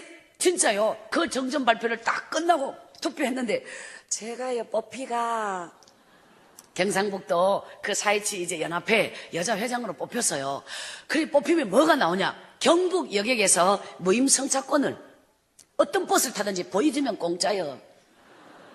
아이고, 그게 얼마나 큰 돈인지 아십니까? 일일이 차비 내고 다니면서 어제 돈이 어딨노? 그래갖고 그때부터 무임승차권을 딱 주민등록증 만하게 나와요. 그걸 갖고 다니면서 정말 너무너무 열심히 얼마나 하나님이 귀한 마음을 주셔서 정말 주님을 사랑하는 열정 다음으로 그 지역의 농촌 발전에 초가집도 없애고 마을길도 넓히고 이렇게 이제 열심히 온몸으로 뛰었던 어느 날 청송교도소라 하면서 전화가 와서 사이치 회장 박순애 회장님이십니까? 이장집에 전화 교환해가 받는 전화입니다. 딱 받으니까 띠가 갖고 여보세요 받으니까 저희 재소자들에게 정신교육 강의를 부탁합니다. 이래가 예? 제가 정신교육요? 나 그런 거 할 줄 모르는데 사이치 회장님 얘기 많이 들었습니다. 우리 재수자들 위해서 한 번만 와주십시오. 이래갖고 알고 보니까 그때요 청송보호감호소가 81년도에 처음 생겼는데 이 6,000명 재수자들이 6,000명이 어마어마한 인원이 아니겠습니까? 그 재수자들이요 그 안에 갇혀있는 청송교도소 청송보호감호소는 진짜 엄청난 규모거든요. 그런데 이 소장님이 군수님을 찾아가서 이 재수자들을 교육을 시켜야 되는데 강사님을 추천해달라. 군수님께서 사이치 회장 박순애를 강력히 추천하는 바람에 그래갖고 제가요 딱 교도소 처음 가던 날 와 막 그냥 하여튼 그 교도소 가보지 않으면 몰라. 혼자 돌아올 수 없는 길 들어가면 문 잠가버려. 그런 문을 몇 개를 통과해가 그 안에 숨겨진 강당이 어마어마하게 크게 있어요. 딱 갔더니 재수자들이 짝짝 박수치면서 교도관이 소개했어요. 사이치 회장 박순희 회장님을 모시고 이제 정신교육을 받겠습니다. 이랬는데 농촌지도소에서 뭐를 준비해주냐. 경상북도 사이치 현황, 우리 경상북도는 총 인원이 몇 명에 이제 우리 사이치 회원 우리는 어떤 일을 하면 뭐 이거 넘겨가면서 차트 발표하는 거 이걸 준비해줬거든요. 잘하라고. 그래가 이걸 들고 딱 가가지고 갔는데 재수자들이 제가 그때 19살이야 딱 갔거든요. 재수자들이 들을 때 자가 뭐야? 자기 막내 동생이 딸 같은 아 같은 올라왔어요. 딱 섰는데 거창하게 소개받고 딱 마이크 앞에 섰는데 재수자들이 저를요 얼마나 무서운 얼굴로 째려보는지 제가 딱 겁먹고요. 하나님 너무 무서워요.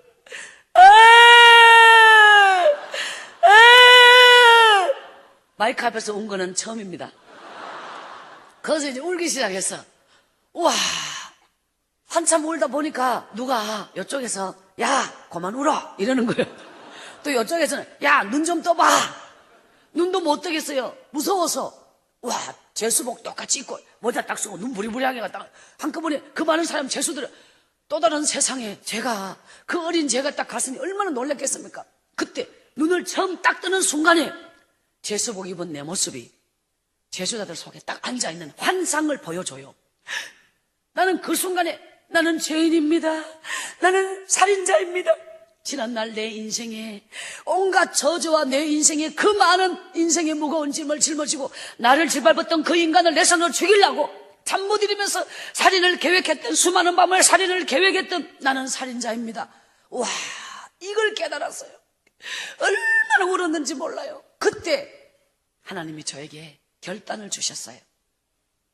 저는요 이게 처음으로 서원 기도를 하는데 하나님 나는 지금까지 내 인생만 힘든 줄 알았어요. 지금까지 나만 버림받은 줄 알았어요. 나만 짓밟힌 줄 알았어요. 그런데 오늘 와보니 여기 또 다른 짓밟히고 버림받은 인생이 이곳에 다 모여있네요. 내가 행복한 사람이라는 걸 그때 처음 알았다니까요. 나의 생애가 이 땅에 살아있는 동안 나는 나보다 더 버림받고 더 짓밟히고 더 소외된 이들을 위해서 나의 남아있는 생애를 바치겠습니다. 이 서원 기도를 하고 그 사람들에게 차트가 어딘도 생각이 안 나. 저도 모르게 입이 딱 열리면서 재소자 여러분, 여러분은 어떤 인생과 환경 여건 속에서 이곳까지 올 수밖에 없는 인생을 살아왔습니까? 하면서 19년 동안 살았던 나의 생애, 이 세상에 태어났던 초라한 나의 출생, 버림받은 가정, 버림받은 나의 운명, 나의 흩어진 우리 집, 정말 거기서 지금까지 살았던 나의 인생을 처음으로 고백해 보았네요. 어느 가게 앞에서 크림빵, 속에 하얀 크림빵 있는 거, 크림 있는 빵 하나 훔쳐 먹고 싶어가 제가 그 가게 앞에 붙어 서서 주인이 안 볼 때 하나 가져가가 훔쳐 먹고 싶어서 어릴 때 배가 고플 때 그 고백까지 내 가슴 속에 누구에게도 해보지 못했던 모든 걸 그 제수자들에게 눈물로 저의 인생을 고백했어요. 몸부림치는 나의 생애. 그러나 하나님이 내게 은혜를 주셔서 오늘 내가 이 정말 농촌에 정말 하나님이 내 인생을 축복해 주셔서 눈물로 하나님을 만났더니, 눈물로 주님 앞에 새벽제단을 꿇었더니, 눈물로 하나님 앞에 내 모든 진실을 보여드렸더니 하나님은 내게 은혜를 베풀어서 나는 오늘 이렇게 희망의 사람으로 이 농촌에 정말 그 아이들을 가리키는 선생으로, 사회체 회장으로 오늘 제수자들 여러분 앞에 섰습니다. 이 고백까지 딱 하면서 와, 제수자들이 박수가 터져나가가 와, 딱 강의 마치고 내려오는데요, 제수자들이 막 그렇게 많이 울대요. 근데요, 집에 3일 동안 돌아온 지 3일 만에 제수들 얼굴이 생각나가 잠이 안 와. 여기 앉아있던 그 잘생긴 사람은 뭐 때문에 왔을까? 막 이렇게 하나는 얼굴이 생각나. 잠이 오지 않아. 그런 찰나에 또 전화가 왔어. 여기는 청송교도소입니다. 예? 오늘 한 번만 도와주십시오. 이러는 거예요. 그래서 제가 아니 오늘 누구 집에 꽃을 따러 가기로 했는데요. 제수자들이 일주일 교육받고 들어가고 일주일 교육받고 오늘 너무 많아서 몇백 명씩 한꺼번에 이제 몇백 명씩 계속 6천 명이 다 받아야 되는데 들어갈 때 설문조사를 하는데 그날이 마지막 날이요. 다시 듣고 싶은 강사, 제가 만장일치로 뽑혔다 가네. 그러니까 한 번만 더 보고 싶다고 오늘 꼭 한 번만 저 안 된다 해도 안 돼. 제수자들이 소원이라네. 그러니까 나 할 말이 없어요. 다 했어요. 했는데도 오늘 한 번만 더 와주십시오. 그래가지고 딱 갔잖아요. 20리길 걸어 나와야 돼요. 얼마나 갈랄까. 그러면 거기서 또 교도소 차를 타고 또 들어가요. 딱 갔더니 제수자들이 박수를 짝짝짝 치면서 난리가 났어요. 딱 가가지고 떨리는데요. 이러고 딱 섰는데 우와, 이쪽에서 휙휙휙, 여기서도 휙휙휙 휘바람 불고 난리가 났네. 선생님, 너무너무 감동스러웠어요. 편지를 보내도 되겠습니까? 이러면서요. 편지 보내고 싶다 하네. 그래갖고 제가 주소를 가르쳐 줬지요. 예, 편지 보내도 됩니다. 와, 제수자들이 언제 다시 뵐 수 있겠습니까? 그러면서 막 나오니까요, 이 제수자들이 제 손을 붙잡고요, 막 그냥 우는 사람, 쪽지를 주는 사람 막 난리가 났네요. 우와, 집에 오니까 하루에 17통씩 편지가 오기 시작하네. 20통도 오는 날이 있어. 얼마나 편지가 많이 오는지. 우와, 답장 써주고 싶은데 우표값이 없어. 하나님 우표 없어, 답장 못 써줘요. 기도하고 있는 어느 날 하나님이요, 이 옛날에 우표 도장을 찍었잖아. 탕탕탕. 이 광경을 보여줘도 갑자기 제가 기도하다가 하나님 도장이 비켜가게 하옵소서. 그랬더니 오는 편지마다 도장이 우표보다 옆에 찍혀가. 도장이 우표 끄트머리 쬐끔. 그러면 신발라가 닦아가. 안 닦이는 건 집에 뜯어버리고 이걸 다시 재활용해가지고 또 편지 붙여가 다시 답장을 써줘요. 죽도록 편지 답장을요, 옛날 펜대, 펜촉 꼽아가 잉크에 찍어갖고 내 딴에는요, 선생님 하니까 선생님답게 편지 써야 될 거 아닙니까? 딱 써가 보내면 그 다음에 또 편지 뭐라고, 선생님 글씨가 와 이래 많이 틀립니까? 그러면서 갈로 해갖고 또 글씨를 똑바로 써줘요. 틀린 글씨마다. 편지가 하루 17통, 20통씩 막 오기 시작하는 거예요. 우체부 아저씨가 쟤를 넘어올 때는 오르막에는 끌고 자전거, 빨간 가방 큰 거 앞에 걸어가. 자전거를 끌고 와가. 내려올 때는 또 띠랭 타고 내려오고, 올라올 때는 끌고, 이렇게 쟤를 몇 개나 넘어야 오거든요. 그러면 어떨 때 마주치면요, 그 우체부에 땀을 삑삑 흘리면서 아유, 편지 진짜 무진장 많네요. 그러면 줄 게 없어가 사카린 알아요? 그 사카린 덩어리 한 개 더 작아. 샘물 떠온 걸로 단물 만들어가 사카린 물. 젊은 사람은 뭔 말인지 몰라. 이걸 갖다가 아저씨가 한 잔 잡수세요. 그러면 막 그 대접에다가 샘물 떠온 차은 물에 사카린 더 작아가지고 이걸 주면요, 너무너무 맛있다고 꿀떡꿀떡 먹고요. 열심히 편지를 갖다 주고, 밭에 갔다 오면은 이 편지가 이만큼 쌓여. 이거 읽는 것도 일이요. 그래가지고 막 정말 제가요, 몇 달 동안에 라면 박스 5박스 넘어 불어요. 이렇게 편지가 쌓여가는 어느 날 일주일째 편지가 뚝 끊어져서, 아니 안 쓰기로 작정했나, 와 한꺼번에 편지가 싹 끊어질까. 그 다음에 장날에 장에 갔어요. 우체국을 찾아갔어요. 편지가요 안 와서 찾으러 왔는데요. 이름이 누구냐? 박순애. 촌애들 한제가 뭔 편지를 그렇게 쓰냐고. 그 우체국 가면요 안쪽에 앉은 사람이 높은 사람이라 카대. 그분이 저보고요 편지를 뭔 편지를 그렇게 오게 하냐고 소리를 막 지르잖아요. 아니 그게 뭐 내 잘못인가? 그냥 미안해가 이러고 있는데 그 동네 우체부 사표 냈습니다. 그 동네 우체부가 편지 갖다 주다 사표 내버렸대. 나 뭐 삭간에 물만 먹고 그냥 갔네. 그래갖고 얼마나 미안한지 몰라요. 그 동네 우체부 사표 내고 가버렸대. 하나님께서는요 제가 3년 동안 청송보호감호소에 들어갔는 저의 20대를 그곳에서 다 보내는데 처음에 3년은 몰랐어. 근데 그 다음에 딱 눈을 뜬 게 뭐냐? 청송보호감호소는 일반 교도소와 달라. 모든 교도소는 내가 죄를 지어서 징역을 사는 곳이 교도소요. 근데 청송은 징역 산 사람이 아니라 징역을 다 산 사람이 덤으로 1980년도 국보위 바로 11.6 사태 이후에 5공화국이 들어서기 직전에 바로 청송보호감호소는 그 당시에 3단계 첫 번째 광주 민주화 운동이 일어났고 5개월 뒤에 삼천교육대가 이제 생겼고 그 이후에 세 번째 후속타가 청송보호감호소. 그 시절에 그 무렵에 1980년도 이제 81년도가 처음 공사 완공 문을 열었을 그때 전국의 수많은 사람의 6천 명의 재수자들이 징역을 다 산 사람, 징역을 살면 자유의 몸으로 돌아가야 할 사람을 집으로 보내지 않고 7년, 10년을 덤으로 살게 하는 보호감호 제도를 만들어서 청송으로 다 보낸 거예요. 인생의 막창에 가는 길이 청송보호감호소라.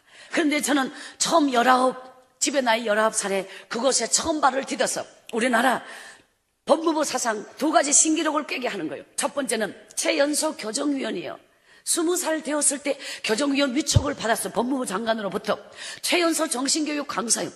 20년이 넘었어요 지금. 그런데 짬밥으로는 되고 참 나이로는 아직도 어려. 너무 일찍이 시작해가요. 그래서 이 지방으로는 이제 별이 많은 사람, 별이라 해요. 전과 뭐 이런 표현 안 합니다. 교도소에 그냥 한 번 갔다 오면 전과가 하나잖아요. 근데 청송에는 별 많은 사람이 많이 있어요. 그래서 그곳을 뭐라고 부르냐? 별들의 고향. 그래서 그 청송교도소 가면 재수자들이 어느 정도냐? 있잖아요. 그 재수자들에게 너무너무 그냥 막 제 강의 시간 되면요 막 재수자들이 막 너무너무 막 기다려요. 그래서 하나님께서 주신 은혜로 재수자들에게 제가 그곳에서 이제 8년을 정신교육 강의를 그거 하자에 나무집에 일하고 책 빌려와가 공부해가 책 살 돈이 없거든요. 준비해가 가서 기도하면서 준비해서 복음도 전하고 정말 희망도 전하고 말씀도 전하고 해가 그 재수자들과 이 많은 세월 함께 나의 20대를 다 바칩니다. 그런데 어느 날 체육대회 2,000명 넘는 재수자들이 운동장에 체육대회를 하는데 앞에 나와서 소장님께서 이 태극기 휘날리는 가을에 여러분이 유년의 시절로 돌아가서 마음껏 뛰고 마음껏 즐기면서 오늘 이 하루를 행복하게 보낸 이렇게 딱 훈시하고 있는데 저쪽에서 재수자들이 갑자기 다 일어나가지고 으아 하면 폭동이 일어나 버렸어요. 뭔 일인가? 재수자들이 지금 저쪽을 보면서 소장이 훈시를 하고 있는데 저쪽을 보면서 재수자들 2,000명이 꽉 난리가 나. 뭐냐 싶어 딱 보면 박순애가 오고 있어. 재수자들은요 저 모퉁이에 박순애가 나타날 때 거기만 보고 딱 있다가 제가 딱 떠네 이 재수자들이 막 운동장에서 난리가 있나 보여. 그래갖고요 열받아 불었어 소장님이. 그래갖고 뭐라 했는지 알아요? 박순애 씨 어디 가서 살든지 좀 잘 살거든 거실에 대형 사진을 붙여놓고 사십시오. 예? 도선생이 밤이슬 맞고 담장 넘어가 한 건 하러 갔다가 선생님 집을 한 건 하면 안 되지 않습니까? 거실에 대형 사진 걸어놓으면 딱 보고 선생님이십니까? 큰절하고 돌아가도록 딱 붙여놓고 살아라 카대. 그래서 우리 집에 가면 하나 있습니다 지금. 그 정도로요 하나님께서는요 그 재수자들과 함께 눈물 함께 흘렸던 제 인생의 20대 정말 19에 처음 청송교도소 발을 디뎌서 지금까지도 전국의 수많은 교도소 사형수의 손을 잡고 눈물로 기도했던 저는 2001년 1월에 찔레꽃 그 여자라는 제 인생 자서전 첫 장을 딱 넘기면 국민학교 중퇴부터 나와버렸어요. 제 인생의 어린 시절 짓밟히며 살았던 부끄러운 수치가 다 담겨 있어요. 그 책 찔레꽃 그 여자를 딱 쓰고 그 찔레꽃 그 여자가 2001년 1월에 처음 나왔어요. 이 책이 정말 전국의 수많은 방송을 통해서 이 책이 막 매진될 정도로 엄청나게 베스트셀러 책이 돼버렸어요. 근데 이 책을 통해서 많은 변화가 일어났지만 여러분이 알만한 두 사람을 소개하자면 첫 번째, 깜빵에 있는 신창원이가 이 책을 읽고 엄청나게 울고 이제부터 저보다 나이가 3살이 많으니 누나로 모시겠습니다 이러면서 신창원이 편지가 와서 그때부터 이제 많은 편지가 지금까지 주고받고 있는데 여러분 하나님께서는 그 신창원이의 편지를 종합해서 보면 한 가지 공통점이 있더라고요. 국민학교 4학년 중퇴로서 저하고 비슷했고 어린 시절에 엄마를 일찍 죽어서 거기는 도망간 게 아니고 어차피 없단 얘기요. 어린 시절 버림받고 어린 시절 불행한 시절 살았고 어린 시절 집을 뛰쳐나왔고 사회에서 굴러서 죄악 속에 어둠 속에 살아서 그가 제 인생과 다를 바가 한 개도 없는 어린 시절을 살았는데 그의 인생과 나의 인생이 오늘날 왜 진짜 엄청나게 두 가지 길로 다르게 운명이 지어져 있느냐. 제가 하는 말이 아니고 신창원이가 다 했는 말인데요. 자기와 내 운명은 출발은 비슷하였지만 오늘 끝이 완전히 다른 이유는 하나다. 누나는 어릴 때 그 버림받고 그 길거리 어림받은 밥을 얻어먹는 그때도 하나님이 나를 불러서 하나님의 교회로 발을 딛고 하나님의 사람을 만났고 기도의 눈물로 하나님을 만났던 내 어린 시절이 그 하나님이 나를 오늘 여기까지 인도해 주셨고 자기가 하나님을 처음 만난 것은 깜빵에서 이미 자기 인생은 먹물 드리워져 깜빵에 가서 처음 전도를 받았다. 아무도 자기를 전도하는 사람이 없었다. 오늘 우리가 입술을 열고 왜 전도를 해야 되느냐? 전도하는 자가 없어서 하나님을 만나지 못했다면 이거 불행 중에 불행이 아니겠습니까? 오늘 여러분 수영로 교회가 변화되면 수영로 교회가 살아나면 수영로 교회가 오늘 여러분 한 사람이 내가 바뀌면 우리 교회는 다 살아요. 내가 성령 받으면 우리 교회는 뒤집어져요. 내 하나가 바뀌어야 이 부산이 바뀌는 거예요. 바로 내 하나가 중요합니다. 오늘 이 재단의 미래는 내 하나에서부터 이 부산 지역의 미래는 내 하나에서부터 이번 집회 반드시 주님 만나고 성령 충만한 성령의 역사를 체험해야 할 것입니다. 그래서 정말 지금 그는 검정고시 공부를 하면서 같이 검정고시 공부를 하자 이래가지고 공부가 시작되었어요. 그래서 제가 2001년도 5월에 서울 아현 초등학교에서 국가고시 중립검정고시 시험을 보러 갔습니다. 우와, 가보이 국민학교 못 나온 사람 되게 많대. 내 혼자만 못 배운 게 아니여. 정말 그래가지고 막 야 입구에서부터 막 사람이 미어 터지게 무슨 학원 막 그냥 막 야 엄청나요. 그런데 야 제가 딱 시험 치러 그날 딱 가는데 들어보고 몇 반 교실에 교관으로 오셨습니까? 그러던데요. 그래가지고 아무 말 안 했어. 들통 날까봐. 아무도 저를 시험 치러 오는 사람으로 그래서 제가 딱 한 번 시험에 12과목을 다 합격을 하고 이제는 중퇴가 아니고 중퇴가 아니고 국민학교 국졸로 기억해 주세요. 제가 이제 졸업을 했거든요. 어디까지? 국민학교 검정고시. 신창원이는 계속 공부해가 중학교도 따고 고등학교 지금 공부하고 있는 걸로 아는데 제가 집회를 다니면서 그때부터 쓰임 받아가지고 집회 다니면서 수학 풀고 과학 풀고 문제집 들고 다니면서 공부를 열심히 하면서 집회를 하니까 이게 너무너무 안 맞대요. 기도하고 성경 말씀 읽고 해야 집회를 해야 더 한데 계속 문제 푸니까 그래가 하나님 나 한 가지만 하게 해주세요. 나 공부만 하든지 집회만 하든지 하나님 나 공부하고 싶어요. 했더니 하나님 더 안 배워도 된다 이래가 그때부터 공부를 때려쳤어요. 할렐루야. 또 한 번은 청와대 이효 여사님께서 제 책 찔렸고 그 여자를 읽고 3일 밤을 울었다 카네. 그래가지고 2001년 2월 8일 날 처음 비서실장 통해 전화가 왔어요. 여사님께서 그 책을 너무 감동스럽게 읽고 한번 뵙고 싶어 하십니다.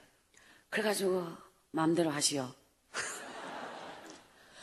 3월 15일 날 처음 이제 제가 청와대를 가는데 맨날 교도소만 댕기다가 하나님 나 교도소 가야 편한데 청와대 가야 안 편하대. 그래가지고 딱 가는데 15명 정도가 초대받았어요. 여자들만 쫙 그냥 뭐 하여튼 간에 텔레비에서 뭐 얼굴 본 유명하고 좀 하여튼 간에 좀 대단한 분들만 딱 왔는데 저 끄트머리 딱 앉아 있었죠. 제 자리가 제일 끄트머리 있었어요. 그 딱 이름표가. 그래가지고 딱 끝나고 뭐가 다 끝나고 악수를 쭉 하시대요. 악술 쪼개가 내한테 올라면 한참 있어야 돼. 저 끄트머리 서 있었으니까. 쭉 악수하면 가는데 갑자기 저 앞에 오니까 옆에서 비서실장이 이분은 찔레꽃 그 여자 쓰신 박순애 선생님입니다. 이렇게 소개를 해. 갑자기 악수를 쪼개 오다가 저 앞에서 이분이 두 팔을 딱 벌리더니 저를 가슴에 딱 끌어안고 안 나쁘러. 거기서부터 울기 시작해요. 와, 제가요 같이 안아야 될지 자리해가 있어야 될지 미리 연습을 안 해봐가 너무 당황스러웠어요. 주여, 저도 모르게 저도 제 입에서 주여 주여 자꾸 이렇게 막 그래 그분이 저를 안고 막 사람들 다 보고 있는데 옆에서 보다 못한 비서실장이 여사님 따로 자리를 만들겠습니다. 그만 나아라고. 그래갖고요 억지로 나왔어요. 와, 심장이 막 두근거리대. 이게 어찌된 일인가. 그래갖고 하나님 앞에 이제 기도를 하고 들어와. 4월 며칠 날 이렇게 한 달 뒤에 따로 이제 딱 갔더니 3시간 4시간 잡비가 독대락하대요. 그래갖고 그때부터 하나님께서는요, 그분은 연세대 앞에 서울의 장창감리교회 장로님이셨어요. 정말 믿음이 좋으셨고요. 야, 얼마나 기도하시는 분인지 몰라. 근데 이 심령이 깡박해가지고 막 힘들어하신데 그때부터 하나님 안수기도를 하게 하셨어요. 그 심령을 뻥 뚫어주시. 제가 성경 말씀 중에 사울 왕이 악신이 걸려서 정말 잠을 이루지 못하고 막 기도하는데 다윗 소년이 와서 피리를 불고 나팔을 불면 그 악신이 떠나가면서 성령의 역사가 일어난 것처럼 하나님이 동일한 역사를 일으켜 주시면서 이 세상에 유명하고 많이 배우고 훌륭한 목사님들 얼마나 많은데 저를요 그분의 신앙 삼남대로 특별한 관계로 붙여주셔서 지금까지 정말 하나님의 은혜로 이렇게 기도의 상담자로 그냥 지내고 있는데 하나님은 저를 청송교도소에서부터 출발해서 수많은 교도소에 수많은 사형수들의 손을 잡고 기도하기 훈련시키신 하나님, 20년 동안 수많은 교도소에 제수달 정신교육 강의에 저를 사용하셔서 훈련시킨 하나님, 6년 전부터 저를 수많은 교회 하나님께서 저를 보내는 곳마다 기적의 역사, 성령의 역사, 바로 오늘 수용로 교회 기적이 시작된 줄 믿습니다. 이 집회를 통해서 일어나는 현상이 뭐냐? 가난에서 벗어나는 하나님이 기적이 있을지어다. 위대한 물권이 열리는 하나님의 기적이 있을지어다. 온갖 병마에서 고침받는 하나님의 기적이 있을지어다. 여러분의 인생에 지금까지 신앙생활에 온갖 껍질을 벗고 정말 기적처럼 여러분의 영성이 살아나고 기도가 회복되고 가정이 회복되고 자녀가 하나님의 기적 속으로 축복 속으로 달려가는 놀라운 성령의 체험, 이 4일 동안의 집회는 가면 갈수록 더 깊은 은혜와 감동이 있는 집회입니다. 오늘은 맛배기입니다. 오늘은 시작이라서 작은 맛배기, 오늘 이 밤에 하나님께서 여러분에게 주신 은혜의 2배는 내일 밤부터 본격적인 집회가 시작되겠습니다. 오늘 이 첫째 날 절대 절망에서 나를 구원하신 하나님, 절대 절망에서 나를 구원하사 절대 희망으로, 절대 축복으로, 절대 기적으로 나를 인도하신 하나님께 모든 영광을 돌립니다.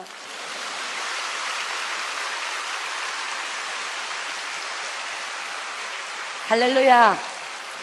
주님이 우리를 너무도 사랑하십니다. 오늘은요 첫날이라서 저를 소개하는 시간이라서 이 정도예요. 야, 이 집회가 진짜의 맛이 어디 있느냐? 내일 와보면 알아요. 내일부터는요 본격적인 집회요. 제 인생을 축복하신 하나님, 저요 하나님이 엄청나게 복을 주셨어요. 저는요 하나님께서 제 인생이 이렇게 배우지 못하였지만 하나님이 제 인생을 반석에 세워주셨어. 여러분, 하나님이 제게 복의 복을 더하사 부으시는 기적 같은 축복을 경험하고 오늘 쓰임받는 이 자리에 오기까지 오늘 여러분 제 인생의 축복의 비밀이 뭔지 아십니까? 하나님의 기적의 역사, 내일 밤 오십시오. 제 집회의 4일 동안에 오늘 첫째 날은 10%밖에 안 돼. 그러나 오늘의 2배의 은혜가 내일 밤 기다리고 있는데 하나님께서 제 인생의 기적, 제 인생의 능력, 제 인생을 쓰시는 이유, 내일 밤에 오시면 어떤 내용이 선포되느냐? 여러분, 수십 년 신앙생활, 수년간 신앙생활 하면서 어떻게 해요? 주님의 기적의 인생을 살기를 원하십니까? 내일 밤 꼭 놓치지 마세요. 내일 밤은요 제 인생이 하나님 앞에 기도하여 100% 기적의 응답을 받았던 이유, 이 세상에 신앙생활하는 모든 사람이 하늘문을 여는 감동, 하늘문이 열리고, 하늘문이 열려야 내 인생이 복을 받아요. 하늘문이 열려야 내가 기적의 주인공이 될 수 있어요. 여러분의 생각을 깨부수고 하나님께서 내 속에 역사하신 무한한 가능성 속으로 여러분을 맡기시기 바랍니다.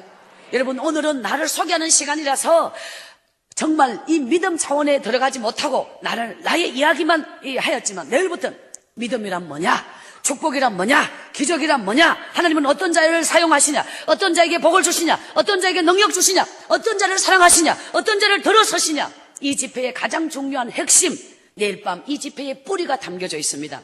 내일을 놓치고 모레 왔다, 박수의 팔자가 바뀌어 있거든요. 이 집회의 특징은 내용이 계속 이어지기 때문에 절대로 하루를 빠져먹으면 연결이 안 돼요. 절대로 놓치지 마세요. 이 집회는 절대로 연결되지 않도록 여러분이 빠지면 안 된다는 것. 내일 밤 오늘보다 2배 감동과 기적 속으로 여러분을 초대합니다. 가난에서 벗어나는 방법, 여러분의 인생의 절망에서 바로 희망으로 달려가는 축복, 바로 내일 밤 이 재단에 하나님의 기적의 역사가 일어날 줄 믿습니다. 그리고 모레 화요일 날은 여러분, 이 세상에서 가장 큰 최고 많은 10의 1절을 드리는 기적 같은 비결, 이 집회 셋째 날은 바로 최고의 11절을 향하여 여러분의 인생이 달려가는 기적이 일어날 줄 믿습니다. 그리고 이 집회 마지막 날은 여러분의 가정과 자녀를 위한 특별한 축복이 준비되어 있는, 가면 갈수록 이 집회는 은혜가 더하여 은혜 위에 은혜를, 복의 복을 주시는 기적의 하나님을 만나게 될 것입니다. 여러분, 오늘은 첫째 날, 이것이 전부가 아니라 시작일 뿐입니다. 내일부터 하나님의 기적 속으로 여러분을 초대합니다. 여러분, 미리 오셔서 예물을 미리 딱 해. 제가 다녔으면 모든 예물이 딱 위에 올라와 있도록, 그래서 이 한 번의 축복 기도가 여러분의 인생의 모든 저주를 끊어버리고 하나님의 기적으로, 축복으로 인도하는 능력이 있는 줄 믿습니다. 가는 곳마다 하나님은 수많은 사업장 살아나게 하시고, 가정이 살아나게 하시고, 하나님 여러분의 병든 몸을 고쳐주시고, 이 집회를 통해서 이루시는 엄청난 기적이 여러분이 체험할 수 있기를 기원합니다.